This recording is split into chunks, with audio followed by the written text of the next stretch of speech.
evening, everyone. Hey, we got a little Bulls news. Bears, of course. Spring training's coming to an end. That and more next on the Chicago Clubhouse Podcast. Hey, Crooked, hit it! You are now rocking with the Chicago Clubhouse Podcast, where they think they know everything, but honestly, they don't know shit.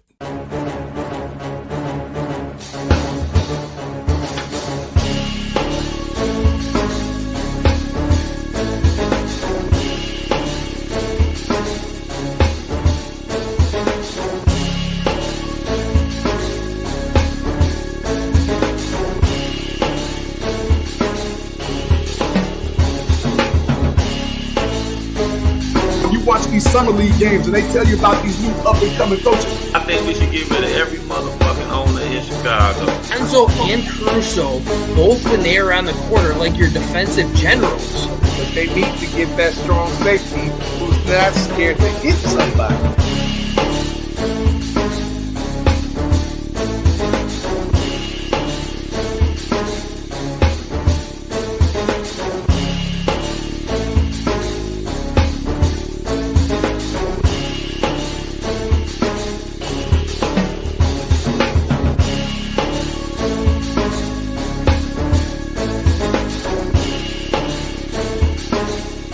They really don't know shit.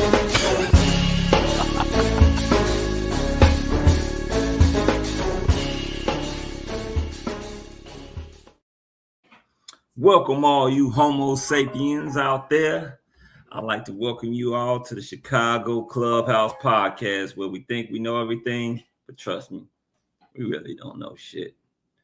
Hey, as I stated earlier, there's rumors that Billy D may walk away and go back to college. Me personally, I hope he does. He's been, how can I put this? An overrated coach.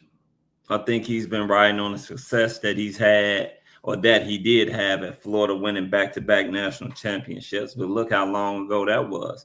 Hell, Joakim Noah is retired now.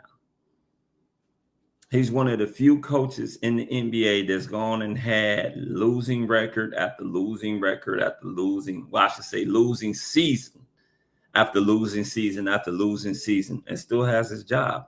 Hell, we seen coaches get fired that just took their team to the Eastern and Western Conference playoffs.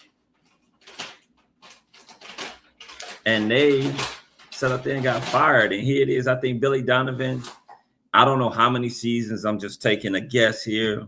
Let's say 6 or 7. Salute my man. 6 or 7 seasons. And right now, this guy has probably 1 winning season. Has he had some talent? Just some. It's not the best. But tell me how you feel. Do you think Arturas Karnisovas should be joining him as far as leaving? I definitely think so. I think he's been the worst GM in Chicago Bulls history. Hell, matter of fact, just to look at a grand scheme of things, I think he's been one of the worst GMs in sports ever. Now, just sit back, listen to me. How is it the guy that's traded, look at the talent he's traded, Zach LaVine, DeMar DeRozan, Vujicic, Lonzo Ball, Alex Caruso, and Dio Sumo. 6. And there's probably somebody else that I'm missing too. It's probably another person in there somewhere. I feel that I'm missing someone else that was decent. At least 6. Kobe White. 7. 7 good quality players. 7 of them. He's traded away. How many first round picks did he get? Damn. 0. Oh, we got a shitload of second rounders. Well, we got second rounders for days, baby. 0 first round picks for all that quality of talent. That right there has to go down in history as far as being some of the worst negotiations ever. And it's not getting any better. I mean, the man literally gave Patrick Williams an extension. Patrick Williams. He's making what, $18 million a year? For a guy that's putting up what, 6 points a game, 2 rebounds? Shit. If I knew making that type of bread and all you got to do is put up them stats, shit, sign me up. I can give you 6 points and 2 rebounds. Give me 18 million, baby. I love it. Give it to me. I'll grow my hair. I'll sit up there and have one of my daughters braid it, give me some cornrows. I even put the little down there for a little patch. It's ridiculous. Billy, if you go, we won't miss you. If you're talking about nepotism at its finest, if I'm not mistaken, his son is maybe the coach of the G League.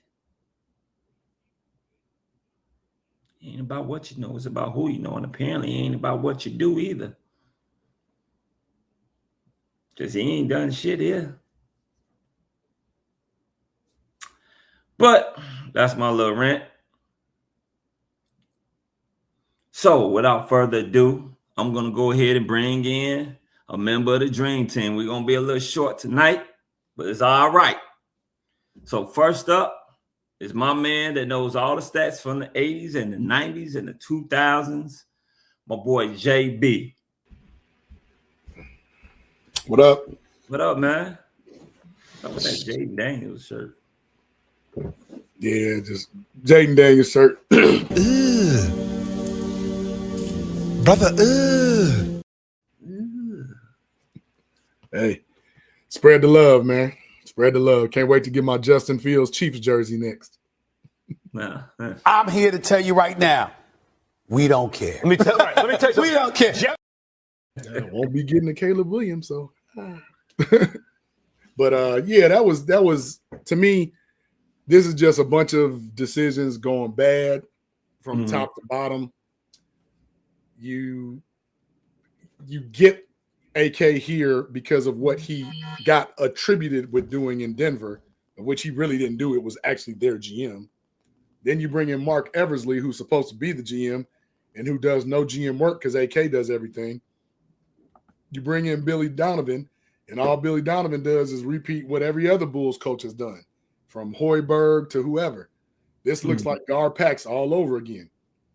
Biggest problem that I have with this, well, that's what I'm saying. But the biggest problem we have with this is at least they had a Derrick Rose. You know what I'm saying? They had a Luau. They at least had a Joakim Noah. They had some pieces that you know they acquired where those were draft pieces.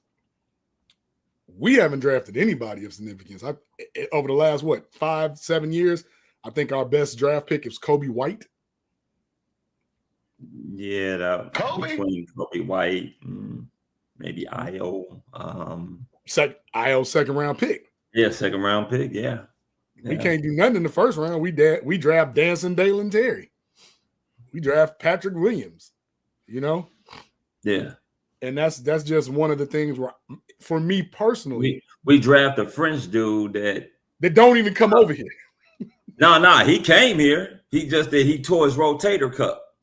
Oh, I'm about to say which one? The one that decided, no, I'm not coming from what was that, 2019? Oh, you talking about the big tall ass 7 foot? Yeah. He said, I'm gonna stay in France because I don't like what y'all got going on. First of all, get me, and I hate to say this, but I'm gonna be that asshole. Give me a motherfucking American fucking GM. All right. Fuck all this foreign guy that come over here and he picks up drafts these foreign guys, and damn, it doesn't make any sense, man. It really doesn't. I mean, hell, and I hate to sound, I'm not trying to sound racist either, but at one time we had probably the whitest team in the NBA. We could have started at least 5 white guys and hell, had another one come off the damn bench. And Billy Donovan, don't even get me started on him. I mean, I don't know who's worse. I would have to say AK's worse because, one, he's made the draft picks. Two, he's decided to extend Billy Donovan. Which just very premature. Yeah. And to make it all even worse is that he hasn't had a winning record, man. Like I said earlier, we saw coaches literally get fired for making the Eastern Conference Finals, and the next year they out. We had a coach that actually won an NBA championship. The coach over there in Milwaukee, I forgot his name. He won an NBA championship, and then what? Within 2 years, he was gone. Budenholzer. Yeah. Mike Malone from Denver won a championship. 2 years later, but we stuck with Billy Donovan. Billy Donovan. I think, in my opinion, I feel that management never, ever equates with the talent or the team. Because even when Gar Pax was there, it was like, yeah, Thibodeau did some dumb stuff, but Thibodeau was a good coach. But Thibodeau was just very, very stubborn. You know, I don't know. But with this regime, the way it is, like, besides Josh Giddey, what do we have? And hell, and that's pushing, man. That's towing the line with Josh Giddey. Don't get me wrong, I like Josh Giddey, but not as the so-called face of your franchise. I mean, you got Montes. He's still a young guy. He's still developing and trying to find his way in the NBA. But outside of those two, you really don't have anything, to be honest with you. Nothing that you can surely go on. Right. And Buzelis he's a young, exciting player. I like him. Is he the star that we're looking for? Or no, he's not. Giddey's a good point guard. He's a good piece. But where's that, okay, go get a bucket guy. I need 30 out you. Where's that big, go dunk on somebody? Go give me five blocks. Like, we don't have those, and we keep not drafting them. We needed a point guard, foul, and we draft Patrick Williams. We don't draft Tyrese Halliburton, who's screaming for us to draft. We draft Patrick Williams to play power forward. He was an undersized power forward as it was, 6'6", 6'7". You know, the guy was the sixth man. At the number 4 pick, you took a guy that was the sixth man on Florida State's squad at number 4. Freshman.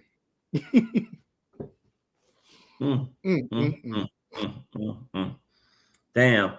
And I'm sorry to say this, but one of the reasons why I don't watch the NBA is because, one, I find that it's boring as hell, doing the same shit. But two, my Bulls are not good at all as well. So my love for the NBA is,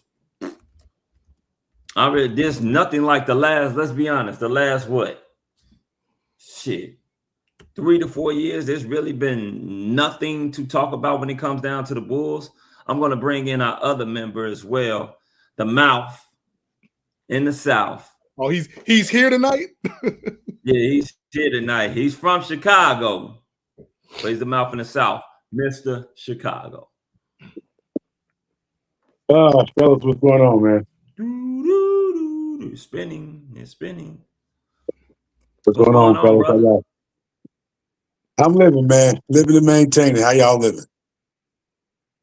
Hey, shit. Trying to maintain. Yeah, man. There's a lot going on in the world. Best news, man. I heard all day is that Billy Donovan may be up out of here. Yeah. Just like this shirt says, just do it. Yeah. Just do it. Get his ass up out of here. Just do it. Please. Get it over with. Just do it. And while you're at it, take AK with him. Like, he got to go too now. I need a whole overhaul. To your point, I was just listening to you guys kind of talking about this, and I hate to add misery to the list of things that we've already been just flat out disappointed with this damn Bulls team. The fact that I spent my own personal money going to a couple of these games. Granted, they won the games I did go to, but then they just completely just dismantled the damn team and got rid of everybody. I understood the Kobe White trade. I understood the Vooch trade. I didn't understand the Io trade necessarily. Io is a homegrown kid. He was starting to play better. I'm just like, why not build with him? Why not keep him around so we can build around him?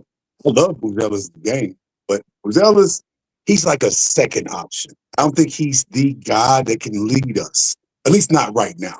But he can be the number 2 guy. I can trust him to do that. But my love for basketball, I'm so disappointed and hurt at the fact I've loved basketball all my life. And this year I have not watched many games. In fact, I probably watched a couple halves here, a couple quarters. I have yet to watch a full game. And I feel so bad about that too, because I'm just like, I love basketball. I don't love none of this shit that I'm seeing from the Bulls or from the NBA, period. Maybe I'm becoming that old guy, kind of like JB, and it's just like I'm complaining about every damn thing. Get off my grass. I don't like nothing now, JB. I'm just like, oh shit. I'm just so upset. But you said something that made me kind of, that's why I said, hold on, timeout, pause.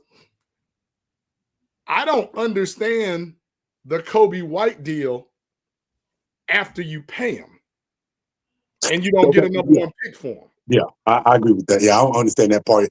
Patrick Williams shit, I'm just like, but now you grab him, but you're paying him. But I don't understand the Vooch either, because we gave up 2 first-round picks for him and couldn't get back 1. And he's on the JB, you wasn't getting no damn. Now, come on, JB. You know damn well you wasn't getting no first-round pick on damn Vooch. He old as hell. He got lazy ass legs. He ain't no damn rim protector. All the hell he do is stand his ass on the damn 3 line, shooting damn threes. Come on, now you wasn't getting that first round. No, this is the thing that you got to realize. Vooch is the guy you could have got a first round for. You could have got 1. You definitely got 1. Look, check this out. Where did they trade him to? Boston. You mean to tell me the Boston Celtics couldn't give you a first round pick for him? I mean, if you had the right negotiator, maybe. You got AK dumbass making the pick. Late first round pick anyway. And then on top of that, not only that, you looking at a guy that Vooch that, he may be old, but the guy is still giving you a double a game and shooting damn near 40% from 3-point line. Nobody ever excused him for being a defensive guy. But when it comes down to a guy that can go inside and out, he's one of the best in the league. One of the best big men that can score from the inside, and he can also score from the outside. And he's damn near. He got a 15-footer. He can shoot 3. Yeah. I mean, it works out for him because he with a better team anyway. So he's actually able to do a little bit less because he's not asked to be the leader. He's not asked to be the guy. He's just asked to be a piece that can contribute. And that's exactly what he's doing with Boston. So it works out. Yeah, it works out for him. Guess what? Every damn trade that AK is going to done is going to work out for everybody else. But we got shit for second rounders. We got the whole damn second round, man. The whole second round. They might as well just put Bulls on that. Bulls. But it ain't going to be no damn body but one person to get in the second round. And then everybody else is just going to be a bunch of damn Summit League guys or some G League guys and shit. Like, man. That's a legitimate question to ask. What the hell are we doing? Because this ain't basketball. This ain't Bulls basketball. I need Jerry Reinsdorf, old ass, to go ahead and sell this damn team and put us out of our misery so we can start over from scratch and actually start building a contending team. Because they've been in purgatory for the last, 5 years? The last 5 years, I'm going to go back that long ago, that this team has actually been borderline and mediocre to trash. They ain't been nothing better than borderline. Not in the last 10 years. So, to me, we're a victim of mediocrity to 2 points. We're a victim of mediocrity because we're always flirting or in that play-in. Right? I hate that shit. I hate it. And then we always are getting that, with the exception of the Patrick Williams, we're always getting that draft pick where who we want or need ain't even available by the time we pick. But JP, when we drafted Pat Williams, I was like, who? Player averaging 3 points a game, and this is who you draft. Yeah. You were serious about that shit. We can go down the line. Like, I'm still pissed because we traded LaMarcus Aldridge away for Tyrus Thomas. I'm still mad about that. I'm about to leave the damn show. You had to bring that up. I wasn't going to even mention that, but you had to make it worse, JB. Fine. D-Wade, like it's a lot of things, man. God. The thing I would say about the LaMarcus Aldridge and Tyrus Thomas is that I get it. I can actually see a reason why you did it because of the upside. It was the hype of LSU and what they did in the damn tournament. That's all it was. He did that in the tournament. His season was like 4 points. Exactly. He only did it in the tournament. He didn't do none of that shit during the season. But the thing was that you saw it was more so off of the potential that Tyrus Thomas had. I saw why they did it. Now, do I necessarily agree what they did? No, but I can see a case being made for it. But let's be honest, AK has been the worst damn GM that I have ever seen in any fucking professional sport. Absolutely. But Foul, listen to me. LaMarcus Aldridge in Texas was pretty damn good, though. You can't just dismiss that. Like he put up better numbers than Tyrus. Naturally. But when you sit up there, when you go into the pre-draft, because I remember that particular draft, and when you went in and you listened to the draft experts, they liked the LaMarcus Aldridge. The thing that they always questioned about LaMarcus Aldridge was that, one, he was too soft in his work ethic. They didn't think that he was a hard worker, and they thought that he was too soft. And we talking about this was back in a time where, big men still know how to score in the damn low post. Not everybody kicking their ass out there to 3-point land and shit. Everybody shooting threes don't make you a damn 3-point shooter. Like, come on, man. And then you sit up here having coaches today saying to players, a mid-range shot is the worst shot to take. Man, get your ass off the damn get off any NBA court. You don't deserve to be a damn coach. I don't give a damn who it is. If you saying something stupid like that, you don't deserve to be around hooping, period. Hey. I mean, it's par for the course here in Chicago, man. Like, I look at, and I've been, I'm on spring break, so I've been on my nerd shit, just getting stats and looking at weird stuff. So I just happened to look at some of the worst deals and trades, and the Bulls have been fleeced so many times. Why you do that to yourself, JB? Why you do that? You got better things to do with your time than to be put yourself through this kind of agony. Because I'm a sponge, bro. I'm concerned about you to even put yourself through that. Now I'm worried about you. Well, I appreciate it. At least somebody, but you feel my pain. Foul, you feel my pain too. But it's like moving forward now. What do you do with your ownership? Because from Jerry Reinsdorf's position, it's really his son, Michael. His son don't know the hell he's doing either. So Michael might need to step aside, because what happened in Dallas when Jerry noticed that his son wasn't doing too good of a job? He was like, you know what, son, this ain't for you. Let me get back in the saddle. And I don't know if I don't know. Shit, hell, Jerry Reinsdorf may be older than damn Jerry Jones. That's a crazy part. They're around the same damn age. Hey, if they wasn't they're old and see now. That's all the hell they are. The first old call and see now. The first call you make right now. No, I'm not a masochist. Neon Peacock. Damn, that's a good one though. That was a good one. Hell. But I give BJ Armstrong a call. That's my first call. My call 10 years ago. Like, BJ actually knows the game, man. He's a very smart dude, man. It's time. It's old, right? And one thing I don't want, and I don't know how y'all feel if y'all don't mind answering the question. I don't want a new age, new guy coach. I want an old coach. To your point about Malone and about what's the name? Give me a Mike Malone, right? Give me a Mark Jackson. Like, give me somebody like, hell, give me Kenny Smith. Even though he probably don't get the damn North Carolina job. I need somebody like that. I don't want Johannes Smith that we ain't never heard of before. I don't want Give me Mark Jackson, man. But that's a pipe dream, I know. But damn it, I would want a Mark Jackson like that. As much as I like Mark Jackson, I think that he'll be perfect here. I just honestly think that they have blackballed him in the NBA, and he absolutely they did. Never get another head coaching job. He'll probably stay as a broadcaster, and hell, I even think that's up in the air nowadays, the way they be acting, and you can't really say anything. So, I mean, shout out to that because Charles still say what the hell he wants, so we can't really say that. So Yeah. Yeah, but Trump still say what the hell he wants. But you need somebody coming here with some credibility. That's why I said I don't Absolutely, want anybody you do. who's never Yeah. done it No before. inexperience. Listen, we're not in any position to be a franchise to give you your first goddamn head coaching job. No, We're not. We're not in that realm. Damn near any sport.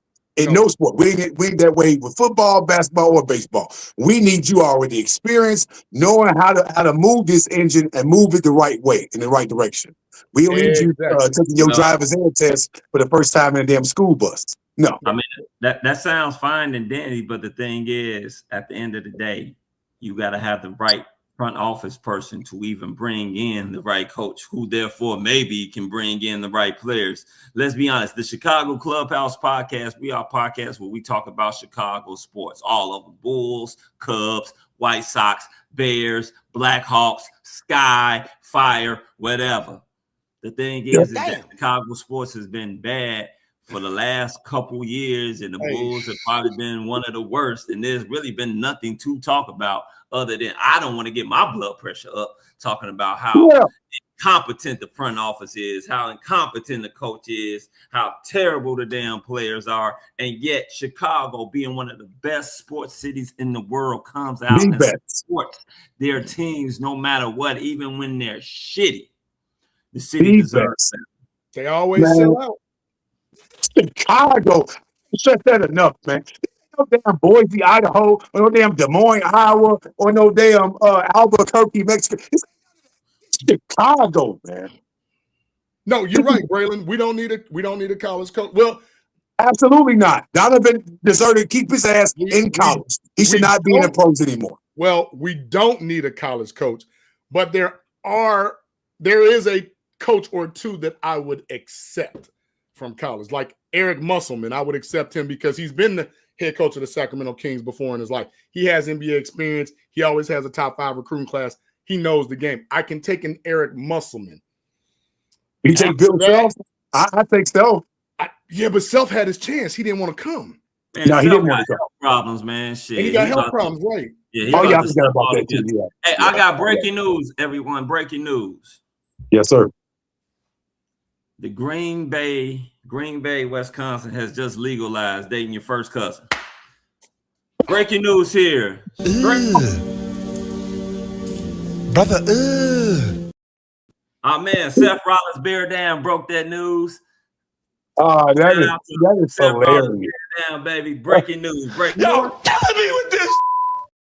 Green Bay, Wisconsin has just legalized Thank you, Jeff. We needed that. That's some sick ass people, man. Y'all ancestral ass people. Y'all some nasty damn folks, man. Y'all be ashamed of your damn self. You can't find no damn stranger. There ain't enough strange people out there that relate to you. You can't get with. Y'all nasty, man.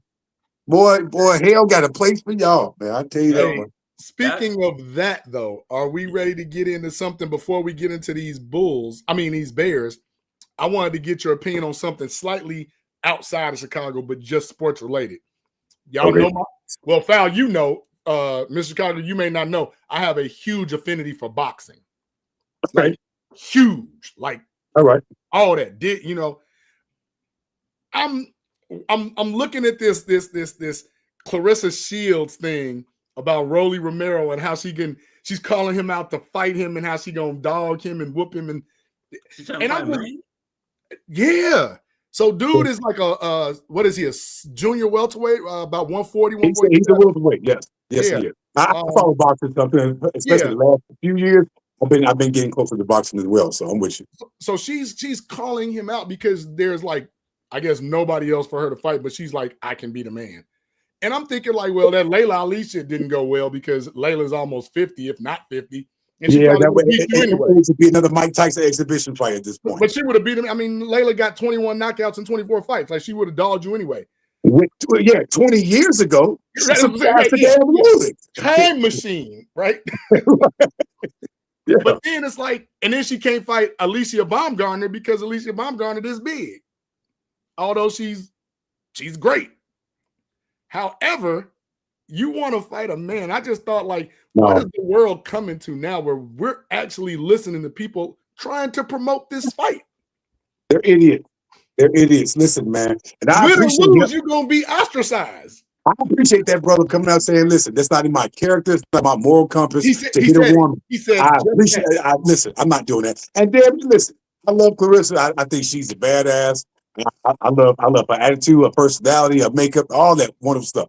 But you're not getting in no damn ring with not even with a junior welterweight. Man, you're not doing that because by definition, the man is stronger than you. You could probably try to go get some blows. I'm saying you're going to just get knocked out and ain't going to get a swing again. I'm saying you're not going to be able to stand in that ring for however many damn rounds you think you're going to go against that man or against any man. That's a boxer, too. He's in the same profession as you, and he's bigger, and he's a male. This is not being sexist or being misogynistic, none of that. I'm just telling you that man will hurt that woman. No, don't do that. And he's got real punching power, too, because he fought Gervonta Davis. Gervonta Davis said that was the hardest punch he's ever felt was from Rolly. Yeah. Like, and Gervonta got haymakers, too, so it's like, why would you do that? No, look. Go to the chat. Al Bundy said it's happened in contact sports twice already. What does GI mean? I don't understand. I don't know either. He said Google it. I get that means Google it. Trying to fight a damn man. I'm gonna sit up there and say shout out to my cousin Braylon Bills in the chat. He said it started with the trans and sport. Okay, well, I get that, Braylon, but fight a transgender then. If that's fight a trans, or get them their own sport, their own profession or something. Do that, but don't. No, man, we're not doing. Listen, we're not doing this. Mistake because I'm not entertaining that. Think about it. If the guy loses, all hell is about to break loose. Or he kind of just threw the fight and he kind of pulled his punches. But still, all hell gonna break loose. But so, okay, let's talk about it. Similar to Mike Tyson, who we know could have killed Jake Paul.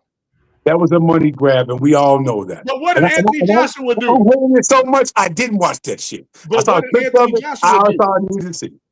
Anthony Joshua said, I don't care about your money. You want to be a boxer? I'm about to show you. And Joshua beat the hell out of him because he about that.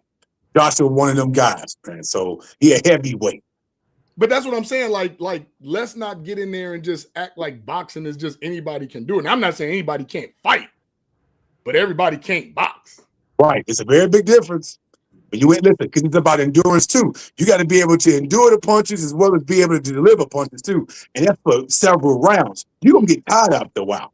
And we talking about this woman who's in great shape. I love her body shape. I love how fit she is. She can be ready to throw down with any woman. But we're talking about a different type of makeup and physicality with men who are boxers. Man, the physics don't add up, man. You ain't got that, man. No, the physics don't add up, man. There you go, the physics. I'm talking about testosterone, muscle fiber. The biology don't fucking matter. That don't add up. The biology ain't crazy, man. And they showed the one dude that did drop her in a sparring session. He about this big too. So all I'm saying is X don't equal Y in this equation. That's all I'm saying. I'm gonna say this, Clarissa, you're a great fighter. If anybody's listening, they can tell her to tell somebody to tell her. You're a great fighter. What you need to do is go down to 154. See if Alicia Baumgartner could come up to 154. That's a catch weight because you walk around at about $180. So you get that catch weight. That's the next super female fight. If you're not doing that, stay away from these men. They're gonna hurt you. I would rather a girl move up than Clarissa move down. Well, she can't move down because you can't jump from 138 all the way to one. Clarissa just fought 174. Yeah, I mean, I'm saying Clarissa can go to like 165, 170, and the old girl can meet her there. But she got to drop the whole 150. She's fought at 154. If you said Alicia is that was a while ago, wasn't it? About 134? Yeah, she's super. What's the one just above featherweight? She just went up, but she ain't nothing but about. So you asking Alicia Baumgartner to put on damn near 30 pounds, and you asking what's her name? Drop 30 though. It'll be like what's harder to do, dropping 30 or gaining 30? Well, according to Terrence Crawford, gaining because he showed work Canelo. Well, yeah, he did. I mean, Crawford one of them guys, man. You telling a woman that's been small her whole entire life that I need your ass to put on 30 damn pounds, and you talking about a woman that's been healthy and thick her whole damn life. Your ass can drop a couple pounds. You can drop a goddamn couple pounds. Couple ain't a couple though. No, you telling somebody to gain 30 pounds and you tell another person, I was just posing the question. I was like, okay, yeah, she got 30, but she gained 15, 20, like in that 15, 20 range, and Clarissa can drop 15, 20. I think that's more realistic though. Man, let me tell you something. Clarissa Shields dropped about 20 pounds, man. You ain't gonna be able to tell her ass shit, man. She gonna think she the finest thing walking around this planet. She already do. She already do.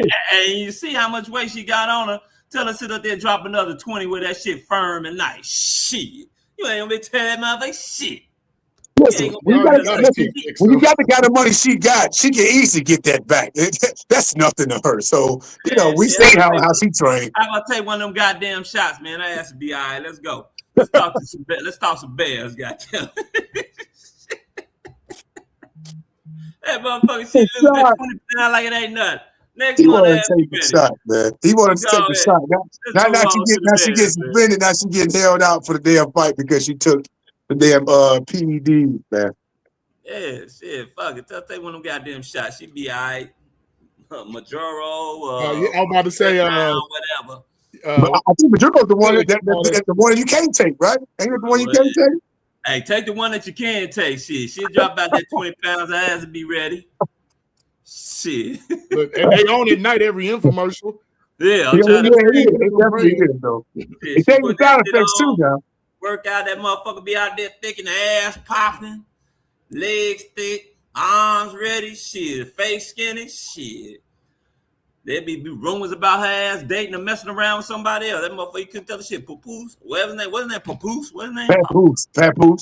Papoose, whatever his name, Booze, whatever his name is. Yeah, I mean, he's a New York rapper. I mean, he can rap, but I mean, I ain't never heard nobody say, "Hey, man, put that new Papoose on." I mean, I think he can rap, but like his substance, it ain't quite there. Yeah, we're gonna get into some Bears talk, man. We're done talking about two of the greats in female boxing. No disrespect, but they are two of the greats in female boxing. We love y'all. Alicia, love you, baby. Absolutely. Love you, baby. All right.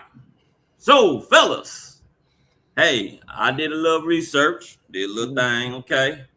So, right now, we all know that what would you guys feel is the most important need that we have right now on this football team? Well, I'm gonna go ahead, JB, let you go because I had something to say about that. I still have to say defensive end. Okay. And we need another safety. Okay. You, Mr. Chicago, I know you got something to say. Yeah. So to that point, when it comes to defense, I want to pose this question to y'all too, and I want the chat to chime in on this as well. So this is Pose's 5th year as a GM, right? 5 years? Okay. Can you name me the best defensive player he's drafted? Who you talking about, Pose? Yes. Best defensive player he's drafted so far. Might be Kyler Gordon. JB, what you say? I can't say Gordon because his numbers are okay. They're underwhelming for what his hype was, and he's not healthy. I damn near got to say Javon Dexter. That's an interesting one, too. Because he's been incrementally getting better every season. Well, hold on.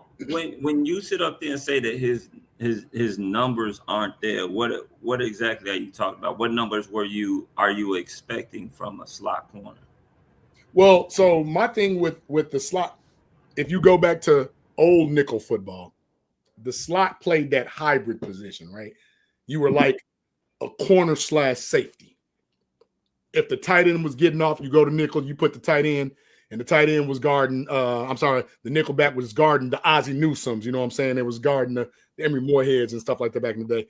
Whereas you knew the linebacker was too slow. But the nickel could also hit.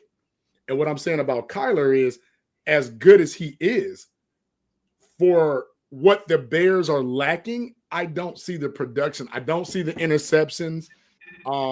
The sacks really aren't there if you was to put him in the mode of like a Jamal Adams criteria. His coverage is good. His coverage is really good. But it's like, I think other players have been more impactful that he has drafted than Kyler. That's why I went with Javon Dexter.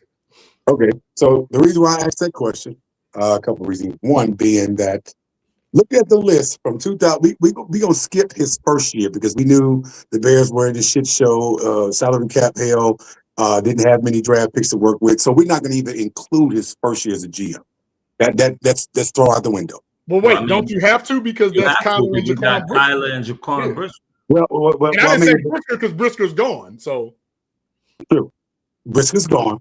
So that was one. Zach Pickens, 3rd round, gone. I remember him. Let's see, Noel Sewell, Terrell Smith, Travis Bell. Don't nobody even remember Travis Bell. He's not on the team. What round was he picked? Yeah, I'm about to say, was he another DB? Travis Bell was a defensive tackle in the 7th round. Yeah, I don't remember. No, I don't remember him. Yeah, I put you remember because we never saw him. That's my point. He's a 7th-round pick. You're helping me get to my point, though. I mean, the thing is this: how many 7th-round picks are really making the NFL roster like that? I think Calvin Munguy will have something to say about that.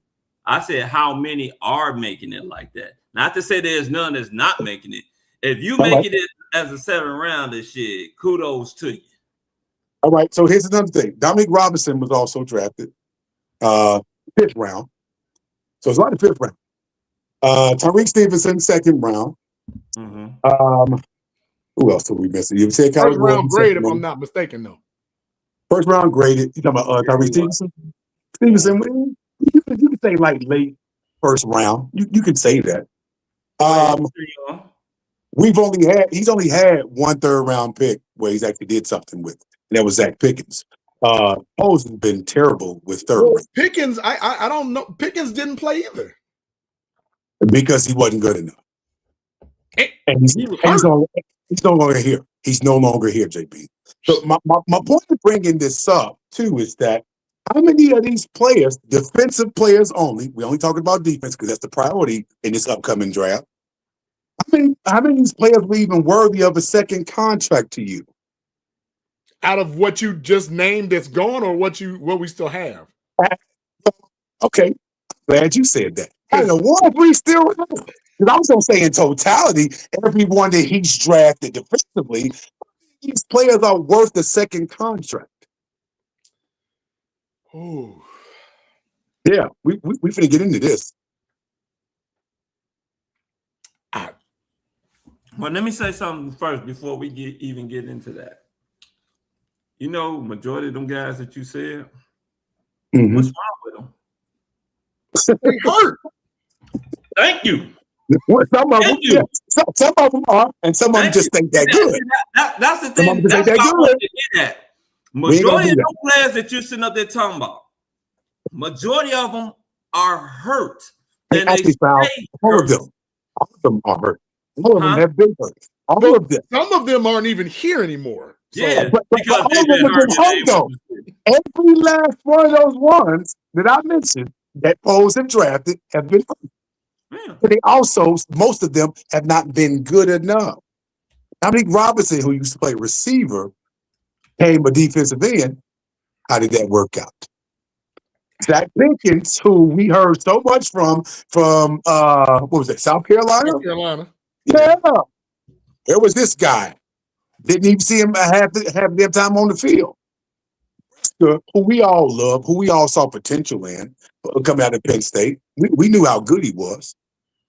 He had 3 concussions in 3 years. This is his first year that he actually played the entire season. And he was playing an entire season so safe that he didn't want to go back or revert back to the time that he had that damn last concussion against Carolina that took him out for the whole damn season. In that one. Yeah. Yeah, I remember that. Yeah. So he was playing it safe, and playing it safe didn't do him any favors because he was getting cooked in coverage. And then even when we tried to blitz with him, he wasn't really getting to the quarterback in time. He was getting some pressure, but it didn't mount to nothing. Brisker had a good season. Good? Okay. Was it good enough to stay here? I would have kept him, but that's me. I would have kept him. I mean, you talking about a guy that got you over 80-something tackles. What are you talking about? Foul is your boy, more so he is mine and JB's.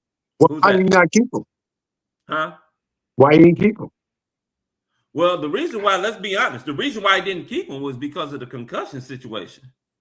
The money, too, that he thought he would get. Yeah, thank you for that. The money as well. Because, we don't know behind closed doors what he was asking for, but since he's been let go and other players on defense side been let go, they all been given one-year deals. Hold on. See, the thing is this.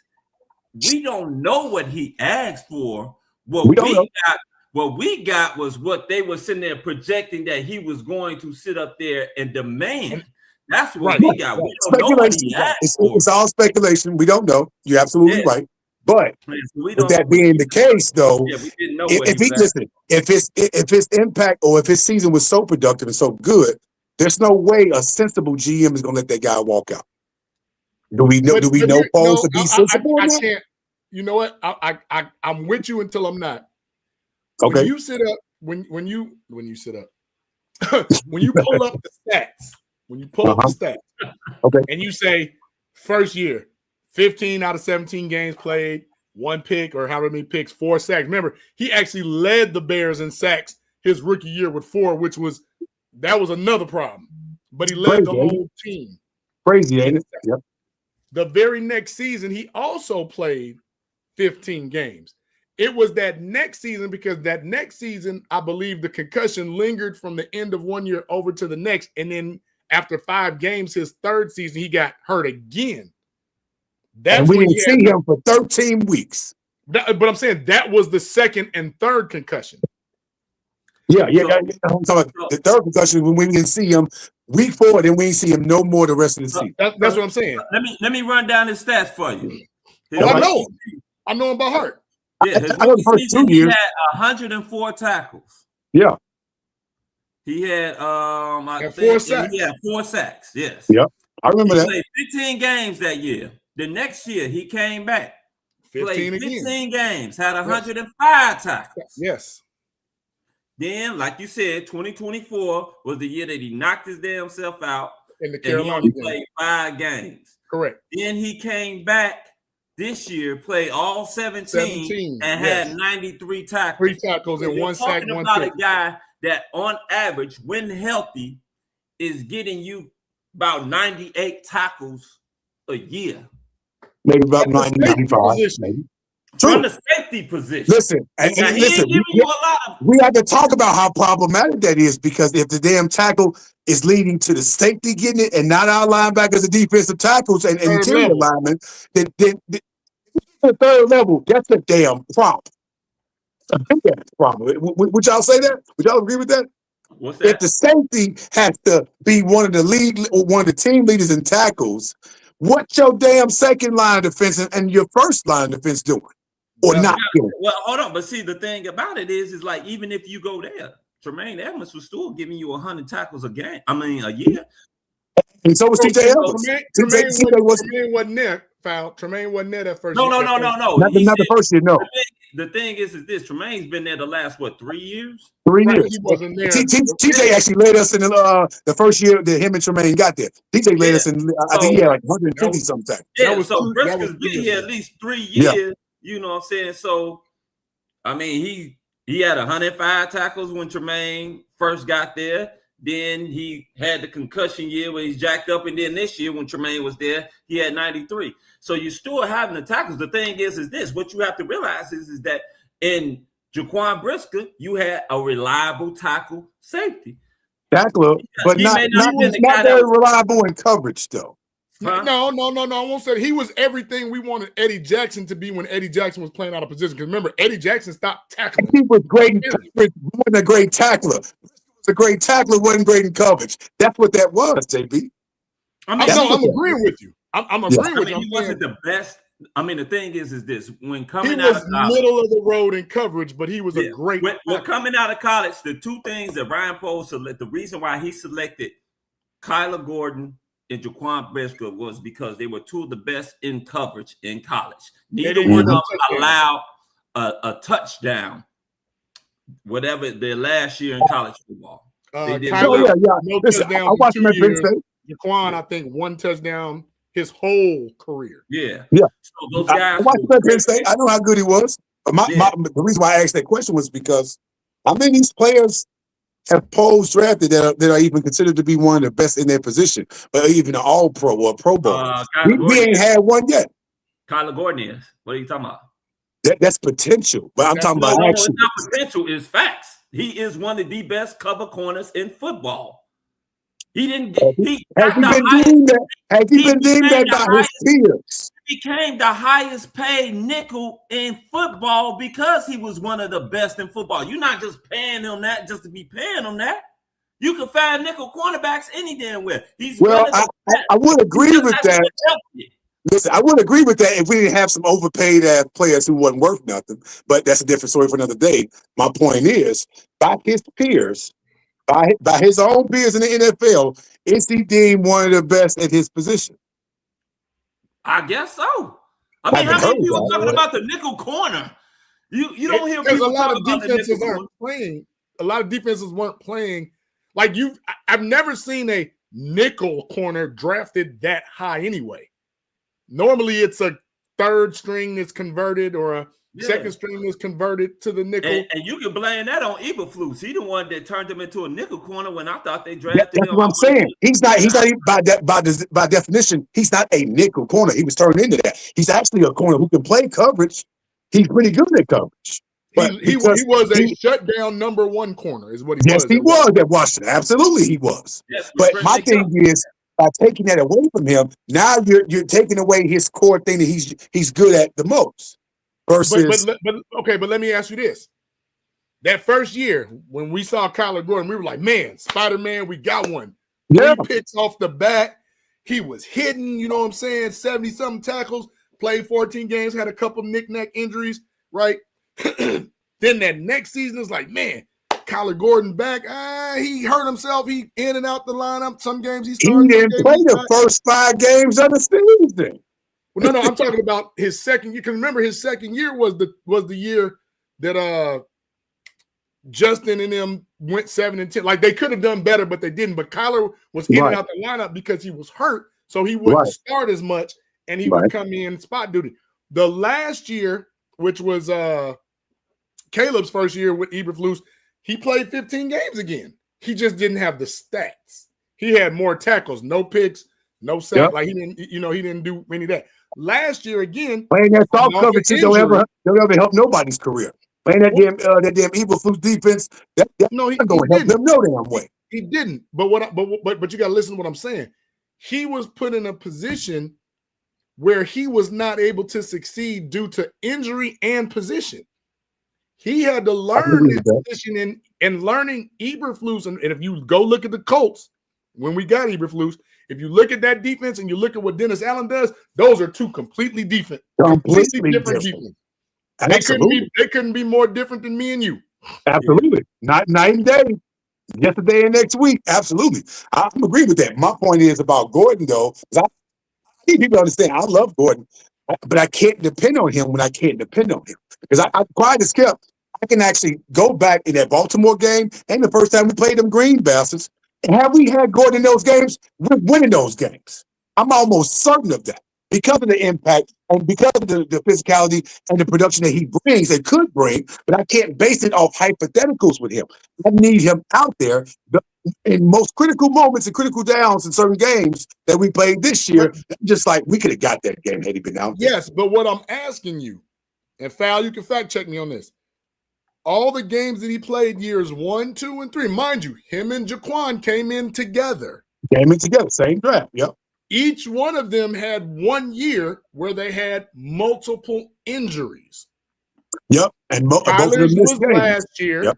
Yep. Right? He had 3 different injuries. In the same season. What he pre-injured? He was injured coming into the preseason, which was a fallout from last year, I believe. He was never fully healthy.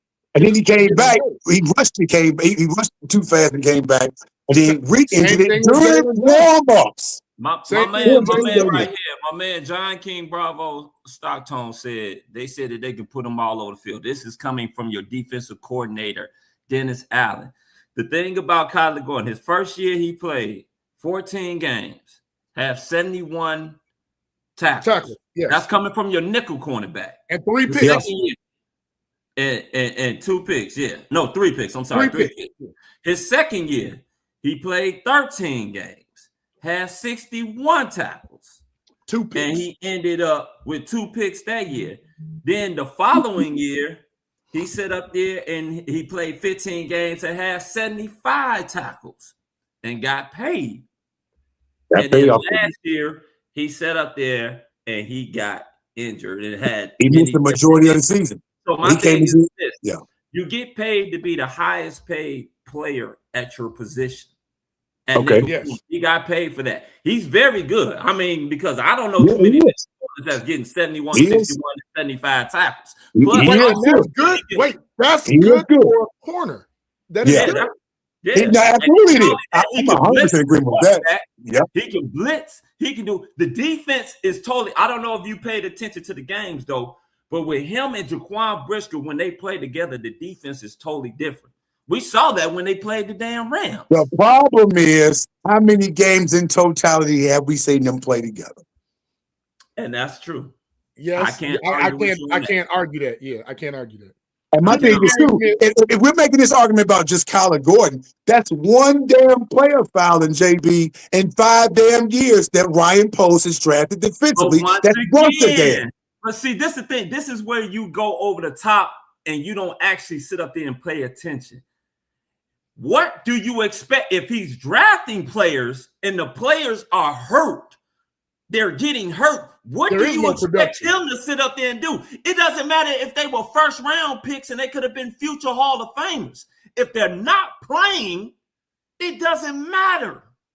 Even if they were hurt, if they were better players getting hurt, then the time they played would have been productive enough to where we can do something with it. No. You can't say that. You're still taking away time to develop and play. Let me break this down though. In past Bears regimes, if it was Ryan Pace or Jerry Angelo drafting players with pre-existing injuries, that was very stupid. Yes, but it ain't it. Kyler Gordon and Jaquan Brisker did not have injury histories coming out of college when we drafted them. They did not. I think Gordon did. No, the last 2 years he played. No. Brisker didn't. I know that much. Let me tell you. I think Gordon did. I want to say Gordon did. When they were drafted, they had good, clean bills of health. The rigorous schedule that they had or whatever, because remember, one played in the Big Ten, one played in the whole Pac-12. The WAC-12, yeah. Whatever. When they got here to Chicago, they had 2 things against them already. A bogus-ass coach and a bogus-ass training staff, because everybody was always, if you got hurt when you was on the Bears, you knew you probably wasn't going to play. Because their training staff has always been terrible. Yeah.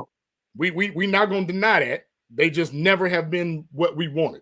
And it sounded like the damn team position was to be questioned too, because if you got 2 players coming back too soon from injury to re-injure themselves and damn pregame warm-ups, what are you doing?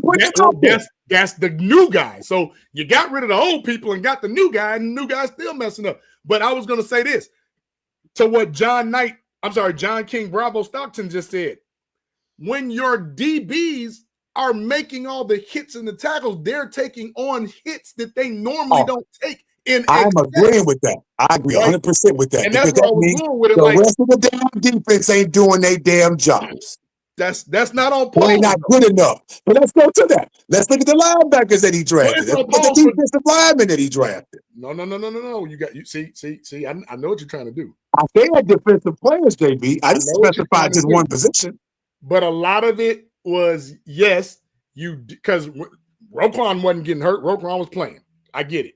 Roquan was the first round pick too, by the way. Jack Sanborn, as much as, and I don't care about him being back because he ain't nothing. He was a try-hard kid. He wasn't getting hurt. He was putting. He is a decent football player. He just loves football. That's all it is. The problem is the people that you brought in were not a match for either scheme. They were not a match for Eberflus, who was a top 10. He had a top 10 defense in the Colts, right? He had one top 7 defense here, maybe one. But then, as you found out, he couldn't coach. Well, hell, neither could the offensive coordinator, neither could the defensive coordinator. That was just a total recipe for disaster. But now, when you bring in Ben Johnson, you bring in Dennis Allen. Yes, Dennis Allen has a different style of defense, but here we go again. People getting hurt, and you drafting people that aren't at the top of their positions, or you're getting people in free agency at certain positions that are not the tops of their positions. So that begs the question. I'll give you that. Do y'all brothers on this damn panel trust Ryan Poles to revamp and get this defense right this upcoming draft? The defense? Yes, the defense. No. Absolutely. I do. Hearing two different answers. Hold on. All right. Let me tell you why. Y'all gave him shit. Sit up there, said he couldn't fix the offense. See, if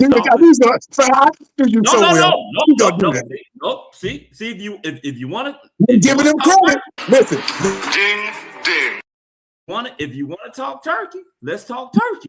Yeah, listen. Give him credit for the damn offense. You know, I'm keep funky with your ass. Everybody was in talking shit. Oh man, he ain't addressed the line. He ain't do this. First of all, we got to remember. Let's go back to Ryan Poles' first draft, where he got shit because Ryan Pace gave him shit to deal with. No first round picks. The cabinet was bare. It was bare. He had 4 picks, JB? He had 5 picks. That he turned into 5 picks. Like what? How many? I think he turned it into 8, actually. It was 7. He turned it into 7 because he ended up trading down and getting 2 more picks. One because he traded it right. Yeah. I think he only had fucking 4. So he had a couple pockets full of Amazon gift cards. He had no damn money. So the man sit up there and pull. I hate to reference this. Pull the Jesus Christ move and had a couple pieces of bread and some fish and fed a whole crowd full of people. You know what I'm saying? About a whole crowd, but he got a nice little chunk of people. Yeah, that was true. Yeah. He only had Braylon, really? That hurts. Well, I mean, some people don't want to play. I mean, hell. Hold on. I'm going to push back on that now. You could have said that shit the year before in the past couple of years. Folks want to play here now. No. They want to play here now. Back then, they wanted to play. We didn't get Tremaine Edmonds and TJ Edwards because they didn't want to play here. They didn't have shit to do with Ben Johnson. No. We got one of the best coaching staffs in football. They want to play here.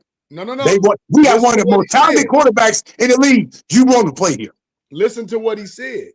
They didn't want to play here, but 2 of the top, I want to say, what was it, 17 linebacker? Because one about 15. Yeah, about 15. No, they were in the top 20, both of them as overall linebackers. They were number 1 and number 6 in coverage. Yeah, which is why Eberflus got. Yeah, but also not that. TJ Edwards is actually from Chicago. And Tremaine Edmonds is a guy that sit up there. Hell, you paying him that type of damn money. You think he ain't gonna come? You know, sometimes and KB too. KB, we picked him up in free agency as well. He wanted to come here. Let me go back to what I was stating before. That damn, I don't even know what the hell I was stating before. I'm gonna lost it that damn fast. About the offense, about how Ryan Poles revamped the offense. So Poles came in. He set up there. His first 2 draft picks was Brisker and Gordon. Correct. All right. So he set up there. What was the next draft pick? Velvet Jones. No. I'm talking about the following season. Darnell Wright. Darnell Wright was Darnell Wright. Now, tell me this. Who did people want? Jalen Carter. The year that they drafted Darnell Wright? We traded back with Philly, and they got Jalen Carter, and we got Darnell Wright. But Jalen Carter wouldn't have fixed the issue. He wouldn't have fixed the problem. My point. We didn't have the right coaching staff to what I'm getting at is this. Sometimes you have to sit up there and look at the situation, not just go by, oh, man, he didn't draft this player, didn't draft that player. Because at that time, our pressing need was on the offensive line than it was on the defensive line. True, and then the player that we were That's true, pal. But here's the thing, though. No. But see. Let me push back on that a little bit, Fal. Yeah. I think the people wanted Jalen Carter more so than the need was for Jalen Carter. No, we needed a defensive lineman too. We needed that. We need an offensive lineman and a defensive lineman. We needed to keep Justin upright at the time, which is why we needed Darnell Wright. The offensive line was worse than the fucking defensive line. Correct. That's saying a lot too because the defensive line was trash too. That's saying a lot because the defensive line was terrible. The defensive line wasn't as trash as the damn offensive. At least with the offensive line, the offensive line, the only player that you had that had some promise and you was praying that his ass stayed healthy was Tevin Jenkins. Yes, that's all we had. He came in the damn league, pre-existing medical conditions, a back spasm. He had the back issues. We drafted him any damn way. That was a red flag off the damn Your rip. starting center was Lucas Patrick. Stop it. And knock it off. And look, as Crook said right there, Quinn at that particular point in time was he broke the defense. He broke the That's what I'm saying. But we wasn't worried about that. Was before we got done all right, though. That was before we got right. We ain't had done all right when Robert Quinn broke that record. No, we didn't have Robert Quinn. We had them. Worried about the defensive line as much as the offense. Yeah, we weren't worried about that. The thing about it was that you went out and you got right. You needed to dress the offensive line. Okay. So then after you got right, what did you go do the next year? Who did you get? You traded because you got the back-to-back first-round picks. You traded. Yeah, traded Carolina. And got DJ Moore. Yeah. No. The next year you went and got Caleb and Rome Odunze. That's what we talking about. We got Caleb and Rome. Yeah, you went and got Caleb and you went and got Rome Odunze. I'm sorry. Darnell Wright was the year we traded DJ Moore. Yeah, he was the year because we traded out of there, and then so we have back-to-back number one picks. Exactly. But listen, keep in mind though, we didn't have the right coaching staff to contain and keep Jalen Carter in line. We all knew that shit. His coaching staff could though. His coaching staff would keep him in line. But the crazy part about it is what makes it so crazy is that when people sit up there and they see Jalen Carter make a Pro Bowl. Or makes 2 back-to-back Pro Bowls while Darnell Wright wasn't getting the right tutelage under Eberflus and his staff. People sitting up there saying, oh, man, we made a mistake, man. We should have took Jalen Carter. Man, Darnell Wright, he all right, but, man, we could have had Jalen Carter. For what? It wouldn't have done any good. Because it wouldn't have done so good. He was the only person doing something on that line while everybody else around him sucked. So it would have been like, okay, well. No. But he was supposed to be like the next Aaron Donald. He's supposed to have been like that type of dominant player. Well, I'll say this much. He got more dog in him. He do have more dog in him than anybody on our damn line. I'm a slightly push and disagree on that because here's my thing. You put Jalen Carter at a premium. But you have a first round 11th pick quarterback that's running for his life. So to put emphasis on your D line, that's malpractice again. I can agree with that. So no, I don't fault Poles for not getting Jalen Carter and his 4 sacks. If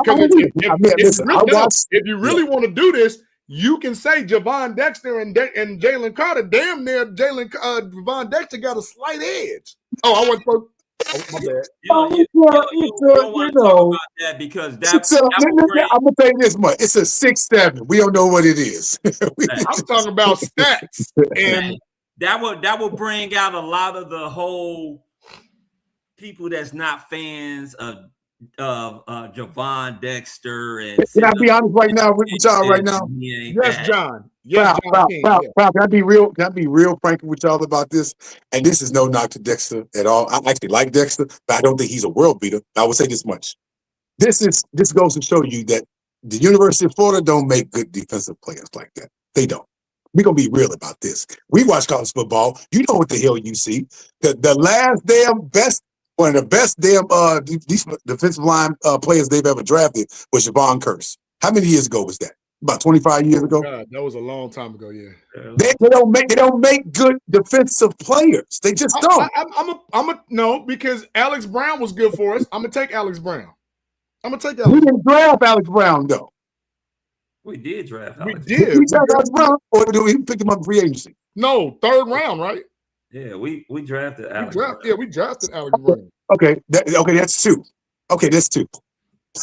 You see what I'm saying? So it's like they're not NFL ready guys. Well, see, the thing Alex is, Brown, okay, yeah, I'll give y'all Alex Brown. Alex Brown was damn good for us. But y'all remember John Bostic? Y'all remember John Bostic? As a linebacker, we drafted him. I remember John Bostic. That worked out. He's from Florida, right? He was, but I mean,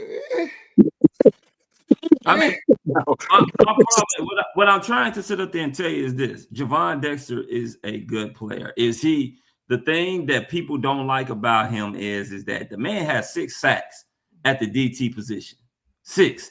That's good because if you look around the NFL, but how much of an impact did the sacks make in the game? That's the thing. Every sack makes an impact.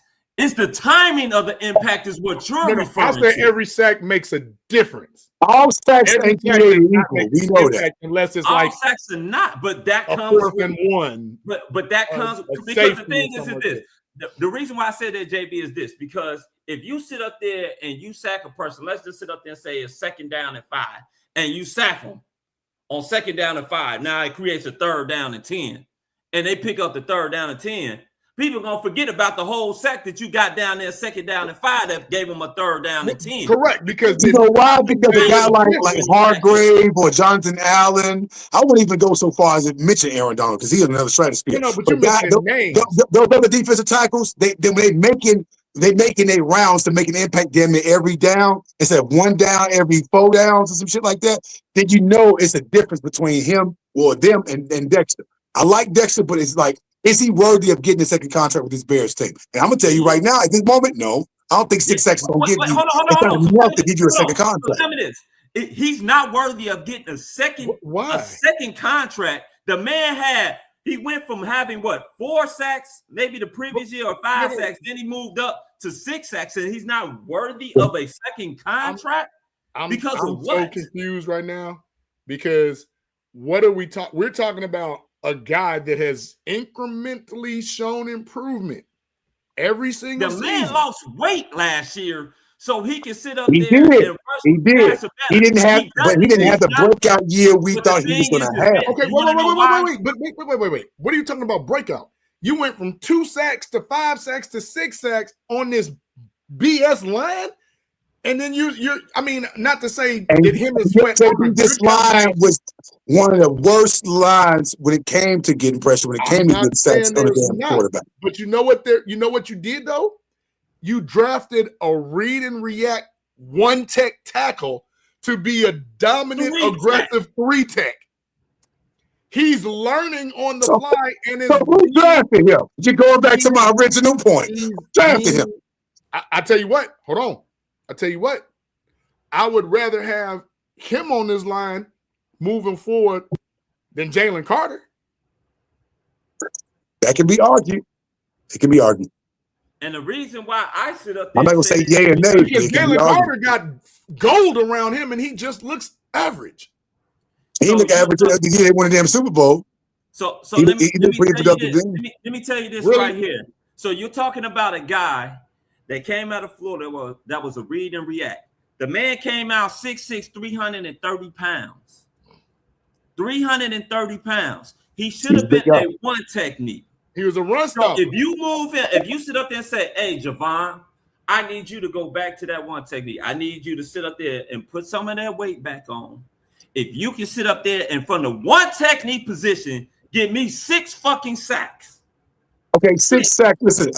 We need to let's dial this back a bit because the 6 sacks thing is good. I'm not going to dismiss that, but let's not act like that's the only damn stat that matters from a damn interior lineman perspective. If you're not stopping the damn run, the damn 6 sacks don't matter as much as you think it does because we still was getting our ass ran through on the first line of the fence. He wasn't clogging up in no goddamn middle. He wasn't stopping no damn runs. Well, if you're playing the 3 technique, bro, the 1 technique is really the one that's supposed to be the run. Again, then that falls on the damn person who drafted the damn boy to be the damn 3 tech, knowing he's a 1 tech.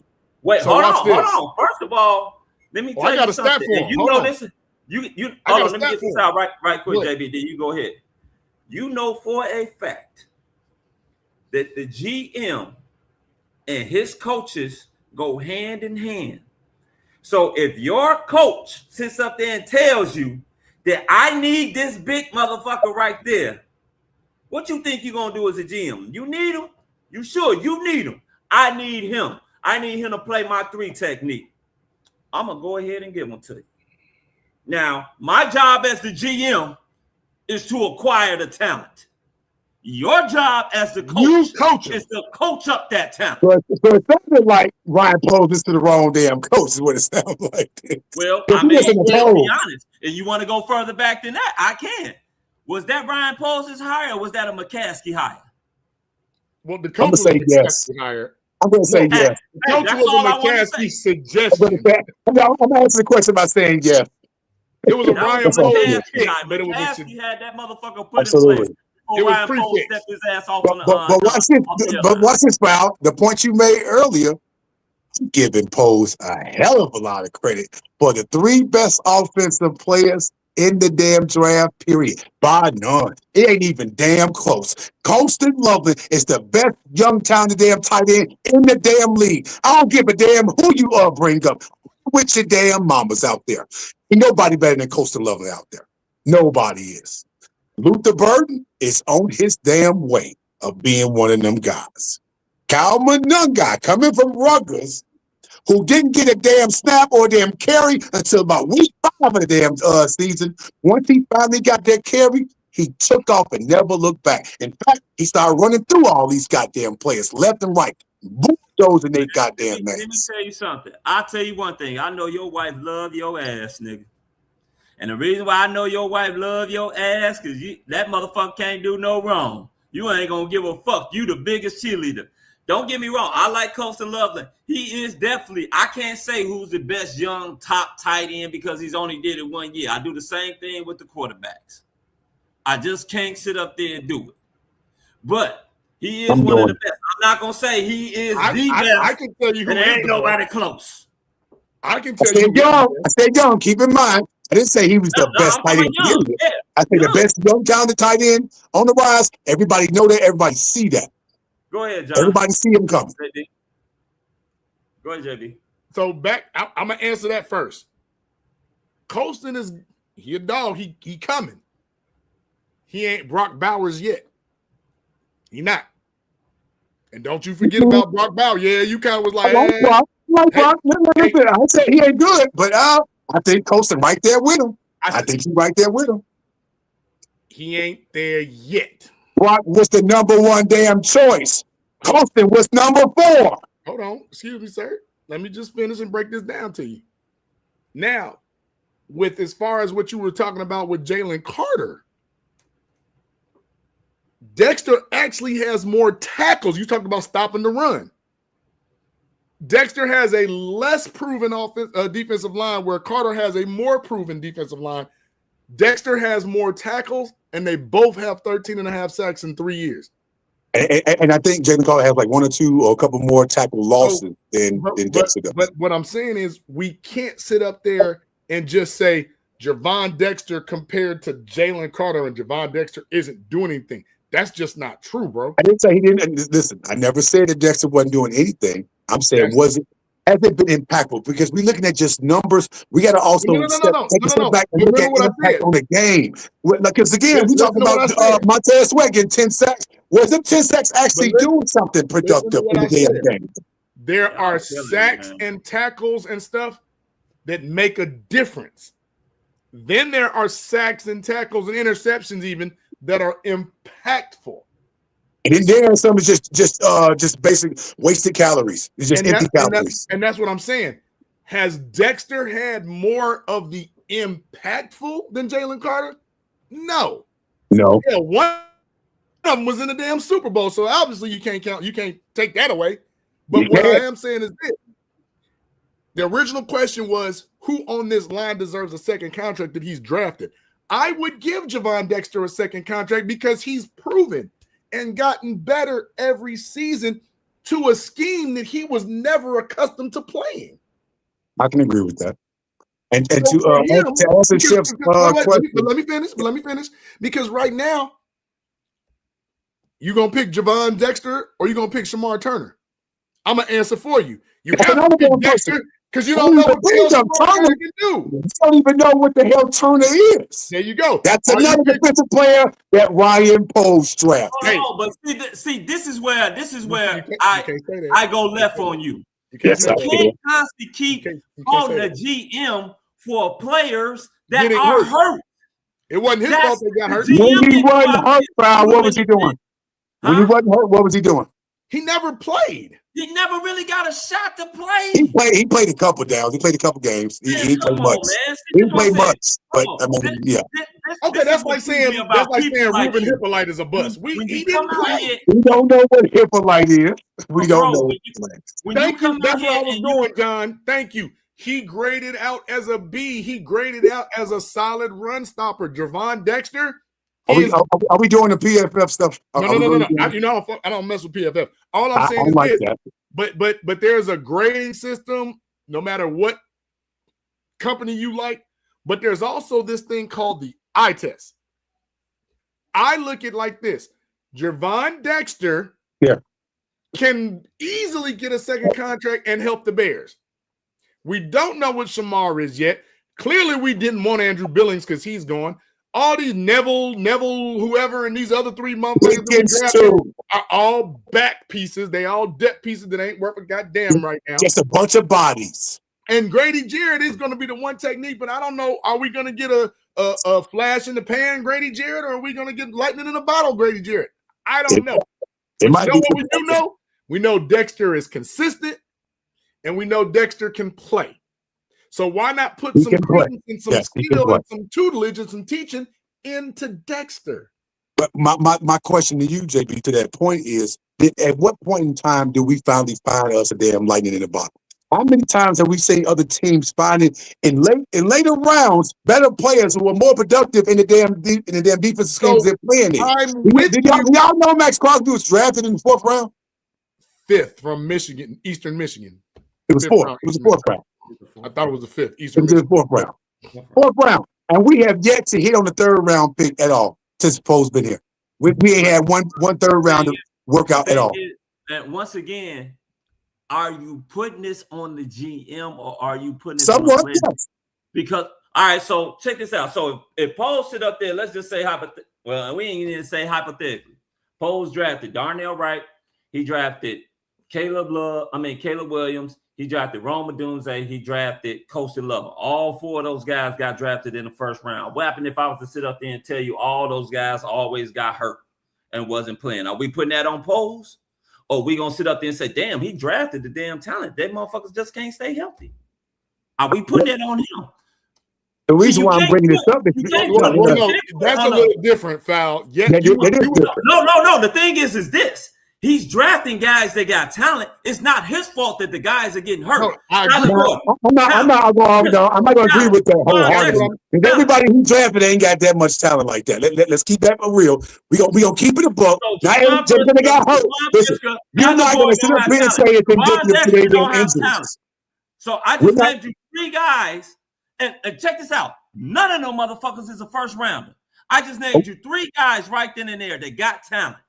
But I'm talking. We specifically talking about the defense foul. What I'm telling you is, we're not going to sit there and say that their injuries are indicative to their damn production. Just because they get hurt, don't necessarily mean they were going to be productive. Because even when they were out there before they got hurt, they were not productive. Thank you. You don't know. That's the thing. When you get hurt, does that not? Hold on. When you get hurt, yes or no? Does it take away reps? Yes, it does. Take away time that you can still learning. Yes, it does. Thank you. So you wouldn't know. Okay, so let me ask you this question about another defensive player that we will see this upcoming season on the damn roster. Finally, whatever personal reasons he had going on for him, what do you all expect from Frazier? I don't know. I mean, no, you know what you expect. I ain't saying what you're gonna get. I said, what do you expect from him? No, I've never seen him play, so I don't have an expectation. Man, so let's look at his measurables. Okay. All I can look at his measurables. He's a guy that's 6'4", runs a 4.3. He's close to what we lost with Nation Wright.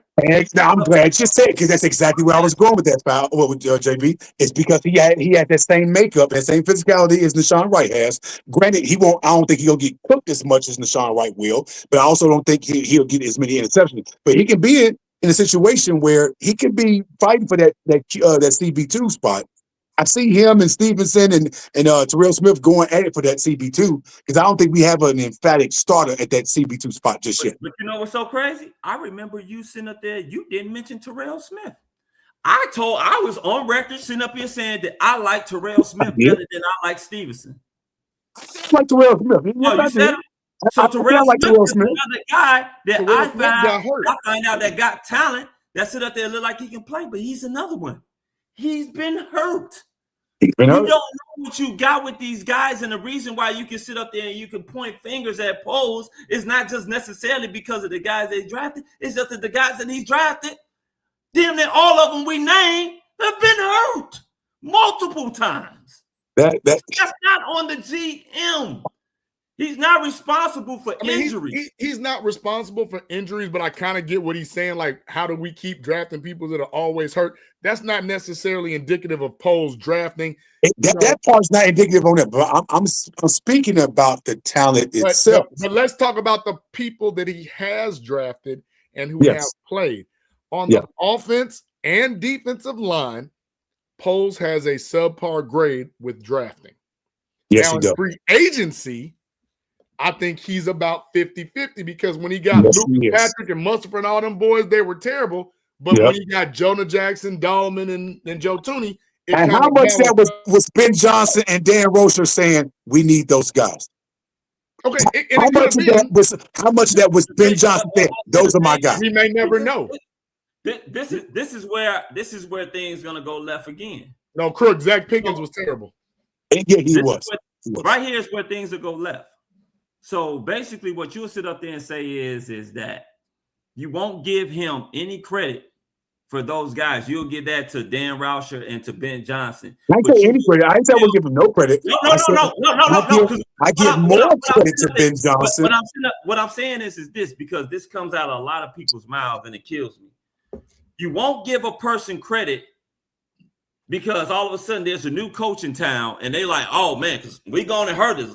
Let's not lie. We're going to hurt this on NFL shows and podcasts and everything that people sit up there and say, oh, it's the Ben Johnson effect. Ben Johnson sit up there and told Ryan Poles to pick this person, pick that person, pick this person, pick that person.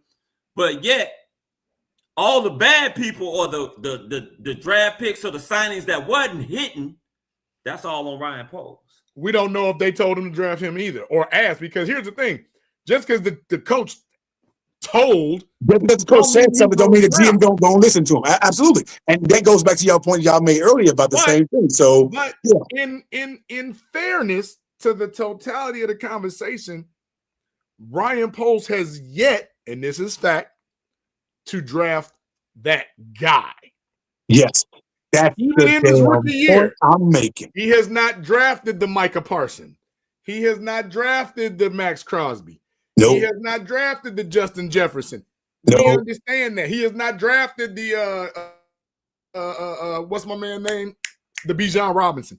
He has not drafted that one special turn of a century player that we've seen have that impact off of jump. He has not yet. But I'll give you that. But check this out. And I'll give you that. But check this out.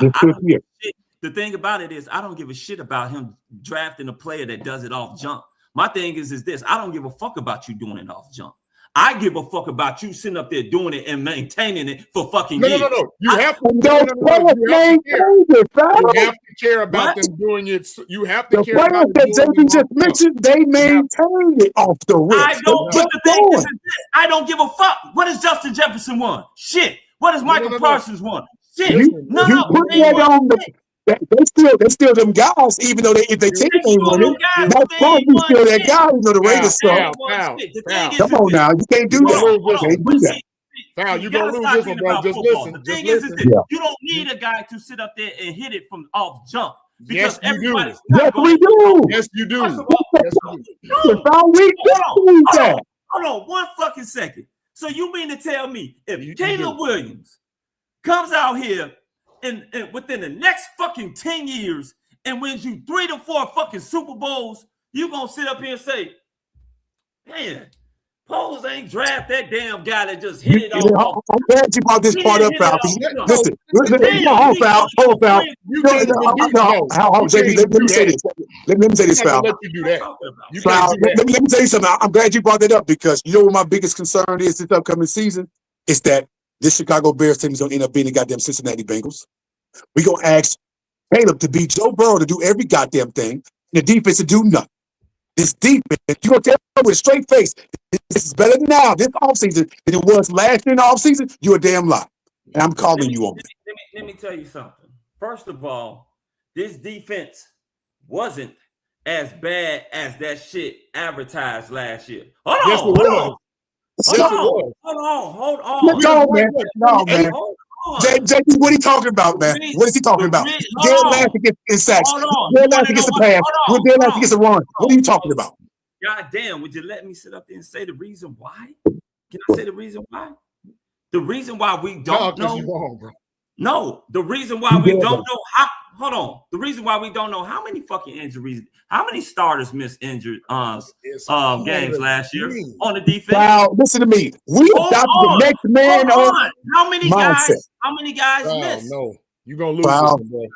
Okay. Wow, listen to me. We had the best next man up mindset than any other team in football because everybody who got their damn number called came up and stepped up when it was their time to. So we can't sit up here and keep doing this injury shit. Everybody get hurt. Everybody was getting hurt, especially given the fact that some people had earlier damn bye weeks and had to go 13 damn weeks straight to play. Walker. Sometimes it's better to be good than lucky. Lucky than good. Exactly. Yeah. Sometimes health. When was the last time that you've seen a team play an NFL game where they sit up there and was without their top 4 fucking cornerbacks and their top 4 linebackers? But we led the league in takeaways. We did lead the league in takeaways. So don't do this negative but positive shit. But check this out. We led the league in takeaways with all those injuries. Let's be so that's no excuse then, right? So that's no excuse. We still led the league in. We still led the league in takeaways despite the injuries. So guess what? We overcame the injury bug. We can't keep using that as no damn excuse. Okay. So you led the league. So you're gonna sit up there and say that not having players in there, because let's think about it. The players that led us in interceptions and takeaways, dealing with the motherfuckers that didn't really miss games. Kevin Byard, I think, played all 17. I think Nashawn Wright may have played all 17 or at least 16 games. I think he didn't start off starting in the season. He didn't start off starting. He may not start it, but he played. I don't think he played the first couple of weeks. He didn't play like the first 4 weeks. I don't think because Terrell Smith was still available. Tyreek was out there. Tyreek had moved to the 1. Because Jalen Johnson hadn't played yet. Regardless of all that, Fal, what you can't sit up here and say in your terms. Nashawn Wright played all 17 games. You know what? I'm sorry. They do count. Like if he was on special teams. They count that. Okay. He started 16 games. That's fine. What I'm saying is this. That ain't special teams. What I'm saying is, but we were up by a mile. Hold on. What I'm saying is this. You would be a fool to say that you don't want your players to hit their rookie year. You want the Micah Parsons 15 sacks your rookie year. Absolutely. You want the Randy Moss 12, 13, whatever the hell he did his rookie year. You want that, and you want it to sustain. Because what happens when you don't get it, then you start wondering, can this kid really play? Or to your point, what you love Dennis Allen so much, hell, Dennis Allen had Trey Hendricks for the first 4 years, and he was a bum. He was a bum. We don't have the luxury right now to wait for somebody to get good year 4. We don't. We do not. I'm glad. I'm so glad to say that. I'm so glad to say that. It's my time. Y'all been talking. It's my time. Because what y'all have to understand is if you don't get this shit right in the next 2 seasons, Wow. There's a guy wearing number 18. You probably gonna have to pay 60 to 60 to 75 mil a year if we don't get this shit right. You gotta get it right now. Your draft person gotta be on point now. Your free agent gotta be on point. If Ryan Poles draws a damn offensive player with that first round pick, fire his ass right off the rip. So check this out. Hold on. Since y'all sitting up there saying that, and you talking about you got to hit now.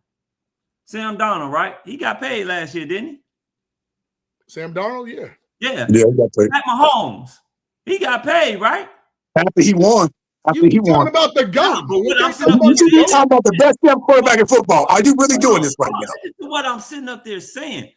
Matthew Stafford. You saying bullshit. The man had 5,000 yards and 50 touchdowns the first year starting. Stafford just had an MVP year. Look at what you're doing, pal.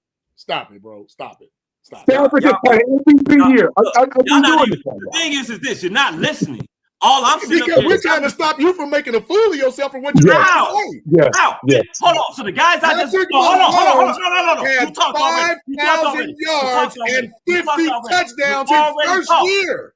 You already talked. Say him. These guys that you're sitting up here talking about, right? You can't win Super Bowls with big contracts. Yes or no? Oh my God, yes or no? Did they not win Super Bowls with big contracts? Yes or no? What? Pat Mahomes won Super Bowls before his rookie contract was up. Stop bringing them up. Pat Mahomes won Super Bowl rings before his rookie contract was up. It's hard to talk to fucking Tweedledee and Tweedle fucking dumb because I'm when you telling you, I'm asking you because you're sitting up here saying like we can't win. Tell me, how many quarterbacks?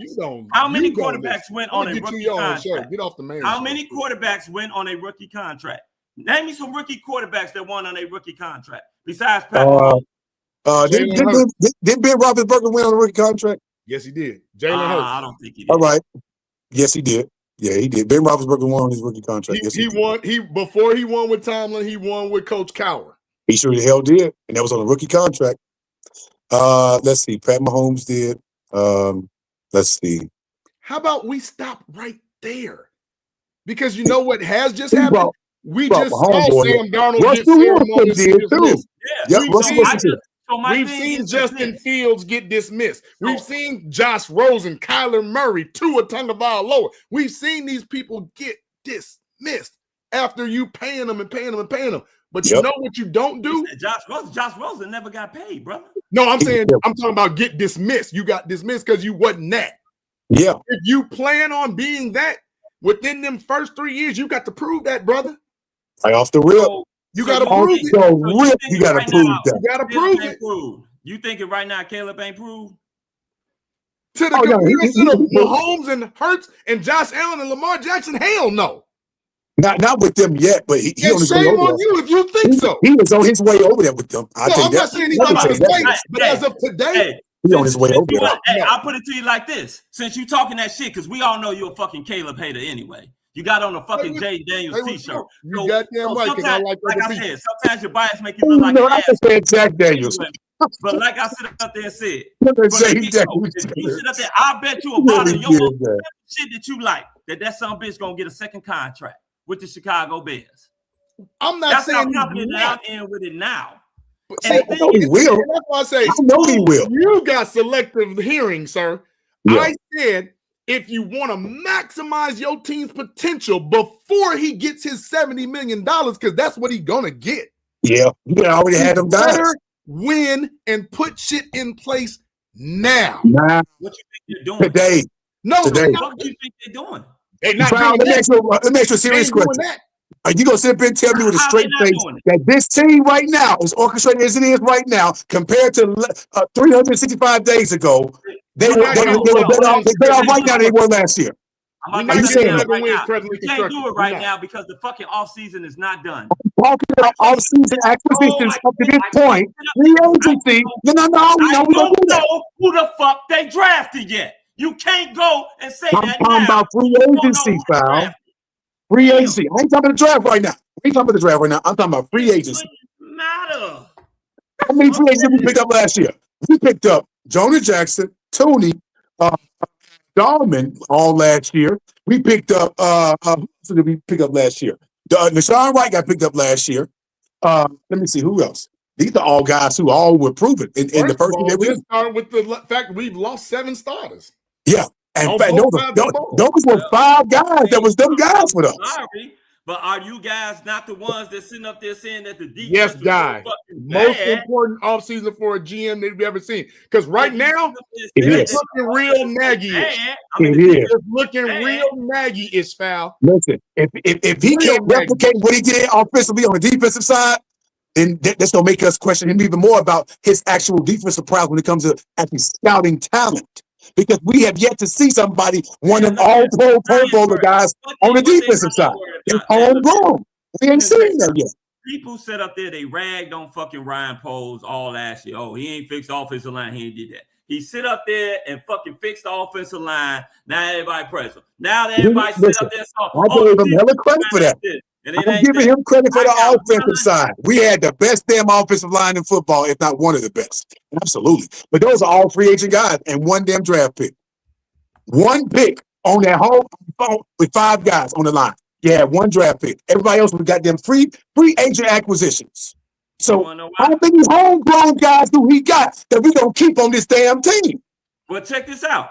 Motherfucker, you just sit up there. You got a quarterback. You got 2 wide receivers. You got a fucking tight end, and you got a damn running back. And hold on. I ain't done yet. Because then you sit up there. Hopefully, your damn offensive tackle that you took to that motherfucker get back. You talking about Newton? No, I'm talking about. You talking about one guy? You talking about Ozzy? Okay, Ozzy good. I like Ozzy. How many grown? I just named you shit. But then you bring back Braxton Jones. But then you bring back Braxton Jones. You do shit like that. See, shit like that make me question what you know about offensive line. You're not expecting Braxton Jones to come in and fucking start. You telling me he ain't gonna start, foul? You a damn lie. They're calling you a live foul. They gave his ass $10 million damn foul. His ass gonna start until Ozzy get back. You a damn lie. You're lying. Why would you think that? See, this is why I say you're lying, foul. Foul, you're lying. You're lying, telling me that you re-sign Braxton Jones because guess what? He's not that terrible. He's just okay. But then you bring in Jedrick Wills, who ain't lived up to none of his height, to have this so-called competition. Hold on. Well, the thing about keep in mind, baby, we still know what Karan Amagazi is. We still listen. Joe, I think Theo is a better damn left tackle than any of them. I don't know why they just give him a damn left tackle spot. Clearly they don't, which is fine because they're with these people every day. But if you sit up there and think that you're not signing Braxton Jones to be your starter because he's familiar, he knows how Caleb likes to play. Familiarity don't equal success, though. Until Ozzy gets better, man, you deluding yourself. Yeah, you are, foul. Yeah, you're wrong about this one, foul. You did ask one. Hey, and how much y'all want to put on it that Braxton Jones won't be the starter? You can put whatever you want. Hold on. Listen, foul. Braxton Jones is spot to lose. I just listened to you sit up there and you talked about Jedrick. What's his name? Wilson? What's his name? Jedrick Wills.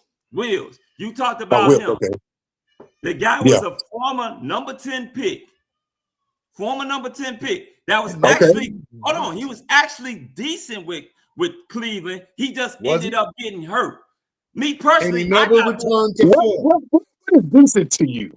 I want to know these words. I mean, shit, he wasn't Braxton Jones. He's Braxton Jones now because he never ever got back good. Just like what was it? Hey, Marlon. Who was the dude in Minnesota we picked up that we were like, oh, he's gonna have a whole differend career with us from Alabama? I can't even think of his name right now. You're talking about Alex Leatherwood. Alex freaking Leatherwood. That boy was made out of plastic. He get with the Bears. He's gonna be good. He's a former first-round pick. We traded a 6th-round pick for him from the Raiders. Jedrick Wills gives me no comfort at all. At damn all. Now you bring in Trent Williams. Now we talking. Well, Trent that price way too high. He way too rich for my blood. I love him though. But Jedrick Wills. He said Jedrick Wills. If you look and read between the lines, they're telling you the competition for left tackle is a person that's just okay that we're familiar with, and a person that was a top guy that got released from one of the worst organizations in the league, and he never got that right. And here's my thing about the argument about the whole familiarity bullshit.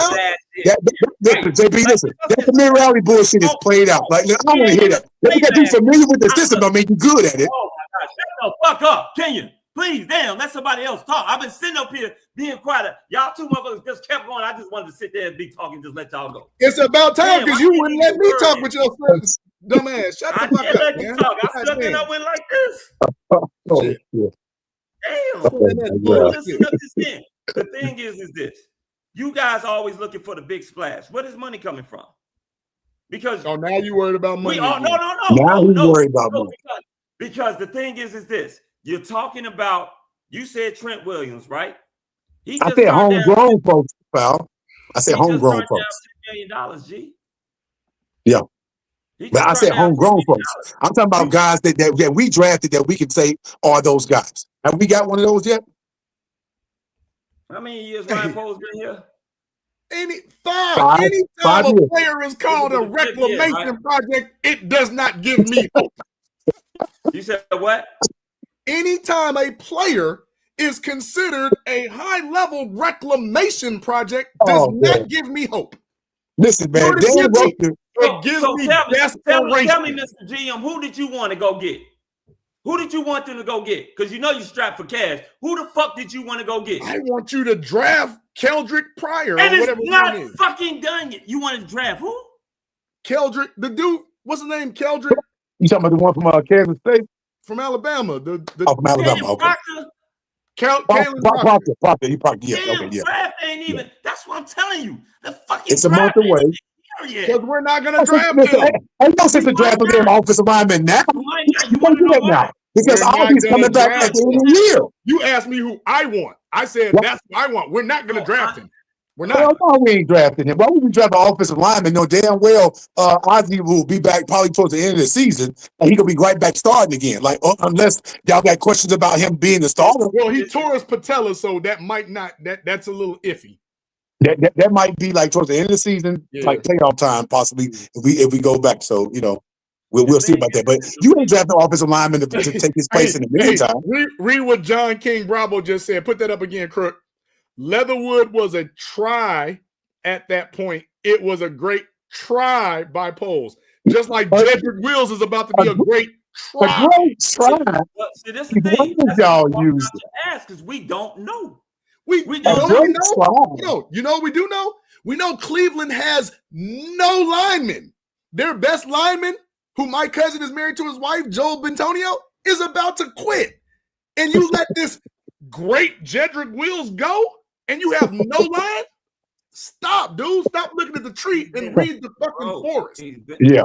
Everybody on that line, everybody on that line was shit, pal. Nobody on that line was shit. Bro. The thing is this. What I'm sitting up there keep trying to tell you, and you keep trying to throw words into my mouth. I sit up there and say, you guys. JB, guess what?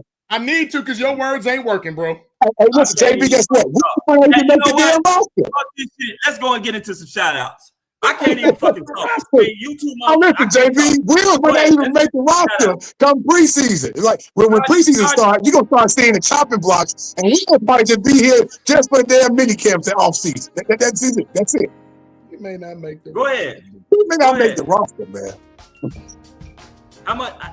See, one thing about me, I'm talking about straight cash. What the fuck you got on? What the fuck you got on? You say you ain't gonna make the roster. What the fuck you got on? Okay, all right. We talking big money. You talking big money shit there. Okay. Well, I don't be down with all that bullshit talking. What are you talking about? 50? This guy is not gonna make the roster. I got 50 on it. I got 50 on it. I'm telling you, it's Braxton Jones's spot to lose. That's it. It's his spot to lose. That's it. Okay, you got $50 on it. What you got on it? I'm not telling you he go and start, but I'm telling you it's his spot to lose. Right now, at this very moment, season ain't even played yet, he's starting right now. Well, you know something. The reason why would I say it's his spot to lose when when he was healthy, he didn't even start over Theo Benedict. Well, we know that because he trashed. So why the hell you bring him back in the first damn place? So my thing is this: it's not his spot to lose, right? Theo Benedict, last time I checked, is still on the squad, right? And you know who they not talking about playing in left tackle? Theo Benedict. They ain't saying nothing. They ain't saying a word. Matter of fact, Dan Rocha did an interview, and he sounded like Dan Rocha sounded to me like. Listen. Let's go ahead and kick off these shout outs. Go ahead, Mr. Chicago. All right, man. Listen, this is a funny ass episode. I gotta admit, I love y'all, brothers, man. It's good to talk shit with y'all about Chicago sports. We literally had a situation during this damn show tonight where we all disagree with each other and all agree with each other at the same damn time. So, yeah, shout out to y'all first and foremost, man. Shout out to the city of Chicago, who I love dearly. Got a tattoo on my back. Ain't always home, but I'm always repping, man. As I always tell people down here in Atlanta, ain't shit in my house in Atlanta on except light bill and my driver's license. And anything in between that. So it's Chicago against the world. Shout out, I wouldn't say shout out to the damn weather, but this damn pollen starting to get to me and my kids, man. So my kids sniffing all over the damn place because the pollen is thick down here in Georgia. So I'm just glad it's starting to get warm and hot outside because I'm tired of cold shit. Y'all can keep the cold up there. You know, it's probably still cold up there. So y'all keep that shit up there. Oh, it's not? Oh, okay. I said we ain't trying to keep it. Oh, okay. Yeah. Y'all keep it to like June, so don't worry about it. But anyway, man, man. Looking forward to this draft. I know we're a month away, but I mean, obviously we got some guys in mind that we can be looking at and possibly taking. I'm gonna tell you right now, Foul, this he better not take a damn offensive lineman, offensive player in that first round pick. If we use that 25th pick, it better be a damn defensive player. Because I don't want us to be the Cincinnati Bengals, where we ask our offense to do every damn thing and the damn defense do barely nothing. Like we being lopsided like that, I don't like that, man. I need you to do your job on this side of the ball while the offense doing there. So, and to JB's point, now is the time to have them guys over here while Taylor is still cheap. Because once that contract come around, man, it's a blank check.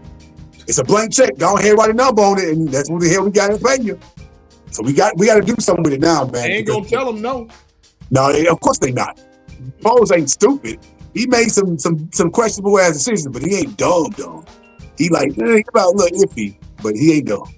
So I'm hopeful that we can do something in this draft, man, with these defensive guys. So we need the safety and we need the damn edge rusher. Those are my two priorities. So shout out to the Bears. Hurry up and get Donovan ass off this damn Chicago Bulls sideline so we can finally do something with this damn team because I don't know where the hell they're going.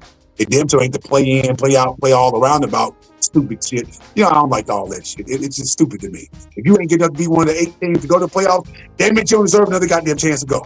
That's my theory. That's how basketball always been played. That's how I'm always feel about it. So, whatever. But that's it. Okay.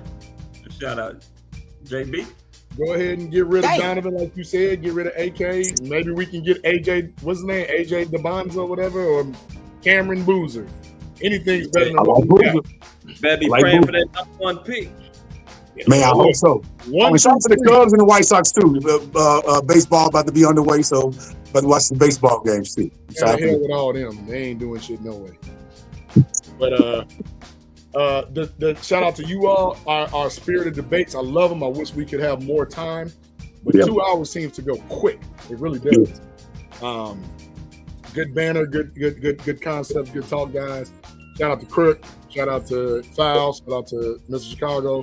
Shout out to T Nick wherever he is, and shout out to Frank the Tank who was in earlier. I know he was a little under the weather, but let's get. Hey, the chat was on fire with a couple of new people. We were only on YouTube tonight, but it was a humdinger. Yeah, because Facebook, something again, the little outage stuff, something happened. Not our fault. Yeah. Shout out to Guchin JD was our very first one at 807. Shout out to Neon Peacock. Matter of fact, Crook, do we have a link that we can put at the bottom so that our patrons can find out how to get in touch with Neon Peacock for shirts? If we could put that on the bottom, but shout out to him. Shout out to Frank O'Dowd. Shout out to Logan, my nephew, and Leah, my niece. Shout out. We love you all. Shout out to Braylon. I believe Braylon Beals. That was one of your family members' foul. Chimed in early, often, and late. Yeah. FG Bear Down 18. Thank you for chiming in. Chime in Bear Down. It's Bear Down ASF. Shout out to you. Shout out to Good, Better, Best. BJ was next. So there was a lot of things that on there where I skipped because Easy was on there talking bullshit. So that guy can get some 80s lingo. He can get bent. But I think he has a show here with his little red balloons and clown makeup and eating children and all that kind of bullshit. Oh, Pennywise. Shout out to Chicago Clubhouse #1 fan, Bear Down. Shout out to Ron Winarski. Thank you, Ron. Seth Rollins, Bear Down. Thank you for chiming in. Let's see. Caleb BJ Loveland, thank you for chiming in. We appreciate you. Al Bundy. Hey, man, Al Bundy, where you been, Al Bundy? Yeah. Hey, TTNL Runaway. Another quote of the night. I think those idiots at Tummy Ticklers Nitty Losers thinks Mike Tyson, Jake Paul was a legit fight. They're idiots. What? Yeah. You can't make this stuff up. Can't make this up, bro. My man AC Adam. What up, AC? Thank you for chiming in. Appreciate you. I think, did I miss one? Nope. Bot Ricks. Lucky Guy 930, one of our new ones. Bryce Callahan was good. Bryce Callahan was good. Man, Tucson J, thank you for chiming in. John King Bravo Stockton. That brother was on point. Lots of conversation, lots of interaction. Thank you, John. You're one of our new people that were on tonight. Hope you come back. We appreciate your banter and your contribution to the show. John, when I tell you John was on it, bro, like him and Lucky Guy was really talking. Ant Moss 3507. Bear Down. I love saying that Harris is the biggest offseason piece. Harris? Who was Harris? Lucky, also Lucky Go. See, it's a lot. It's repetitive. It's going on. I love it. That's what we want. Hey, Coach Chef. Coach Chef, part of the Chicago Clubhouse Podcast Network. Chimed in. How you doing down there in Arizona? Appreciate you, Coach Chef. Known Coach Chef for many years. Man, John was on. Hey, True Pilgrim 144K. Appreciate you, True Pilgrim. One of our new ones. Appreciate you. Guy Walker. Thank you, Guy Walker, for chiming in. We appreciate it. Guy has some great comments as well. Man, John stole the show tonight, y'all. JKS, he stole the show. And Dar Spector, my man Dar Spector, one of my childhood friends. Thank you for chiming in. We appreciate you.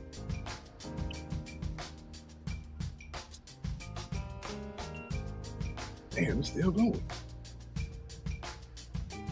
JKS, we gotta get you on the show, brother. Real talk.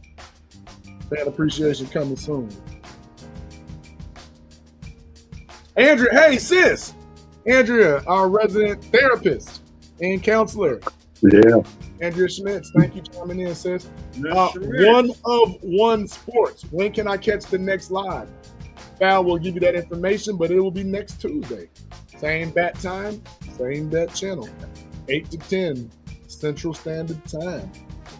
And that's about it. That's about it. So anybody else that's watching and has not commented, we do love the views, but you are officially a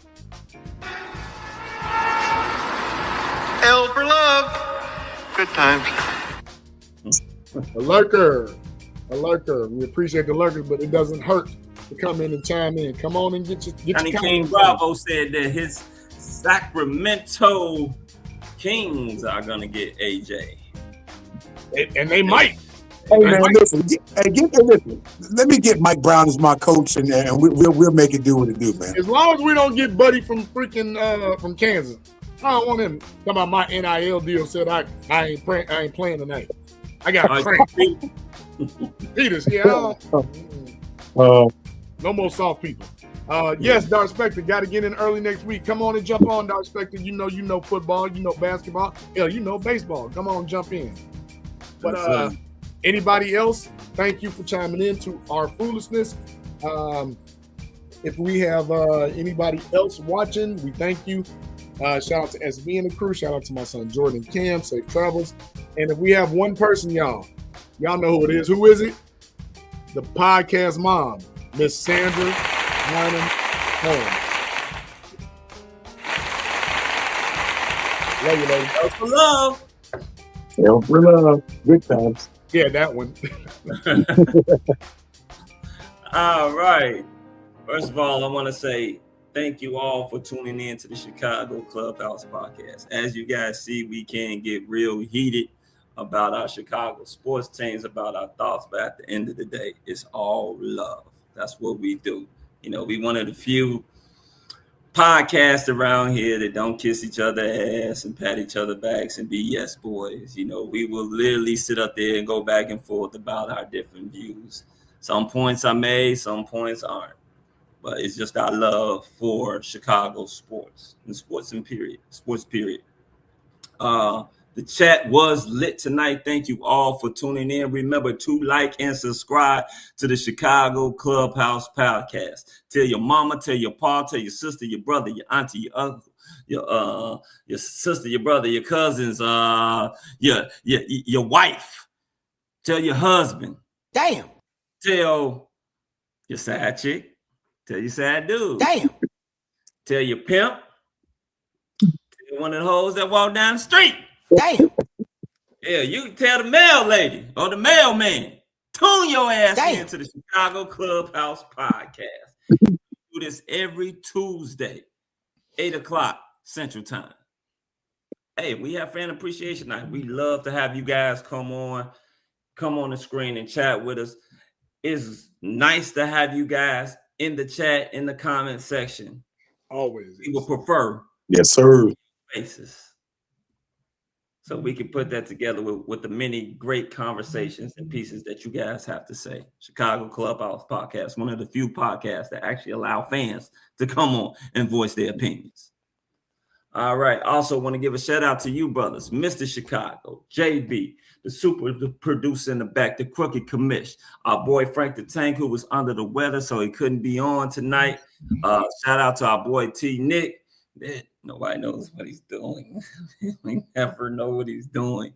Shout out to, let me see, Easy, who does Easy Does It. Shout out to a couple of our guys, Crazy A, serving over there in Korea. Shout out to you, my brother. Shout out to our boy and contributor on the Chicago Clubhouse Network, our boy Amp, and our boy Chef. Chef was on tonight. He was saying a few things. We love it.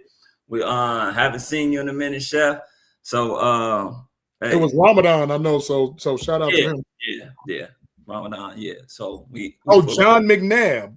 That's my boy, man. That's my boy. Yeah. Okay. Yeah. Shout out to him too. Welcome. Yes, Welcome. Shout out to all the Chicago sports teams out there. The Bulls, please get rid of Billy Donovan. Or Billy, just take a walk. Something, man. Throw your hands up. Say, I can't do this anymore. AK, you can join his ass. We won't. Yep. We won't. It's sad. You ruined our franchise. As I said earlier in my piece, you gave away 6 or 7 players that were good players, and you did not get back 1 first-round pick, dude. Not one, man.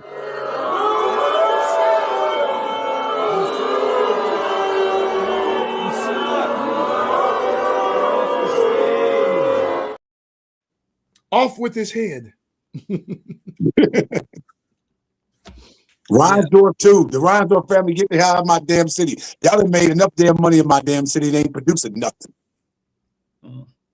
Heartfelt reaction.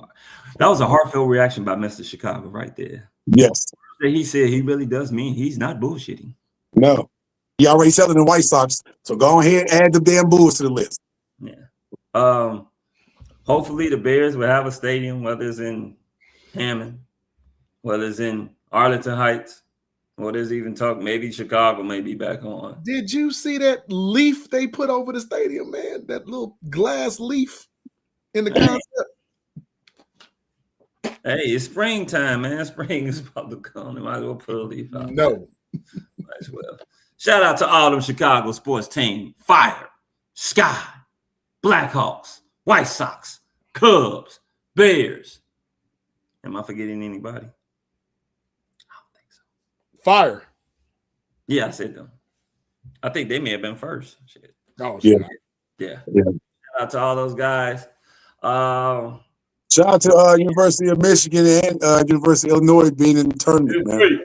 To be a Michigan and Michigan State. Yes. Yeah. My bad. We're going to talk about this after the show. Yeah. All right. So, outside of that, thank you all for tuning in. Remember to like and subscribe. So, for Mr. Chicago, JB, the super producer in the back, the crooked commish, I'm your boy, Fal. Hey, peace, love, and soul, baby. And guess what? You got to decide whether you're a wolf or a sheep. Bye. This has been a Chicago Clubhouse Network production. Chicago.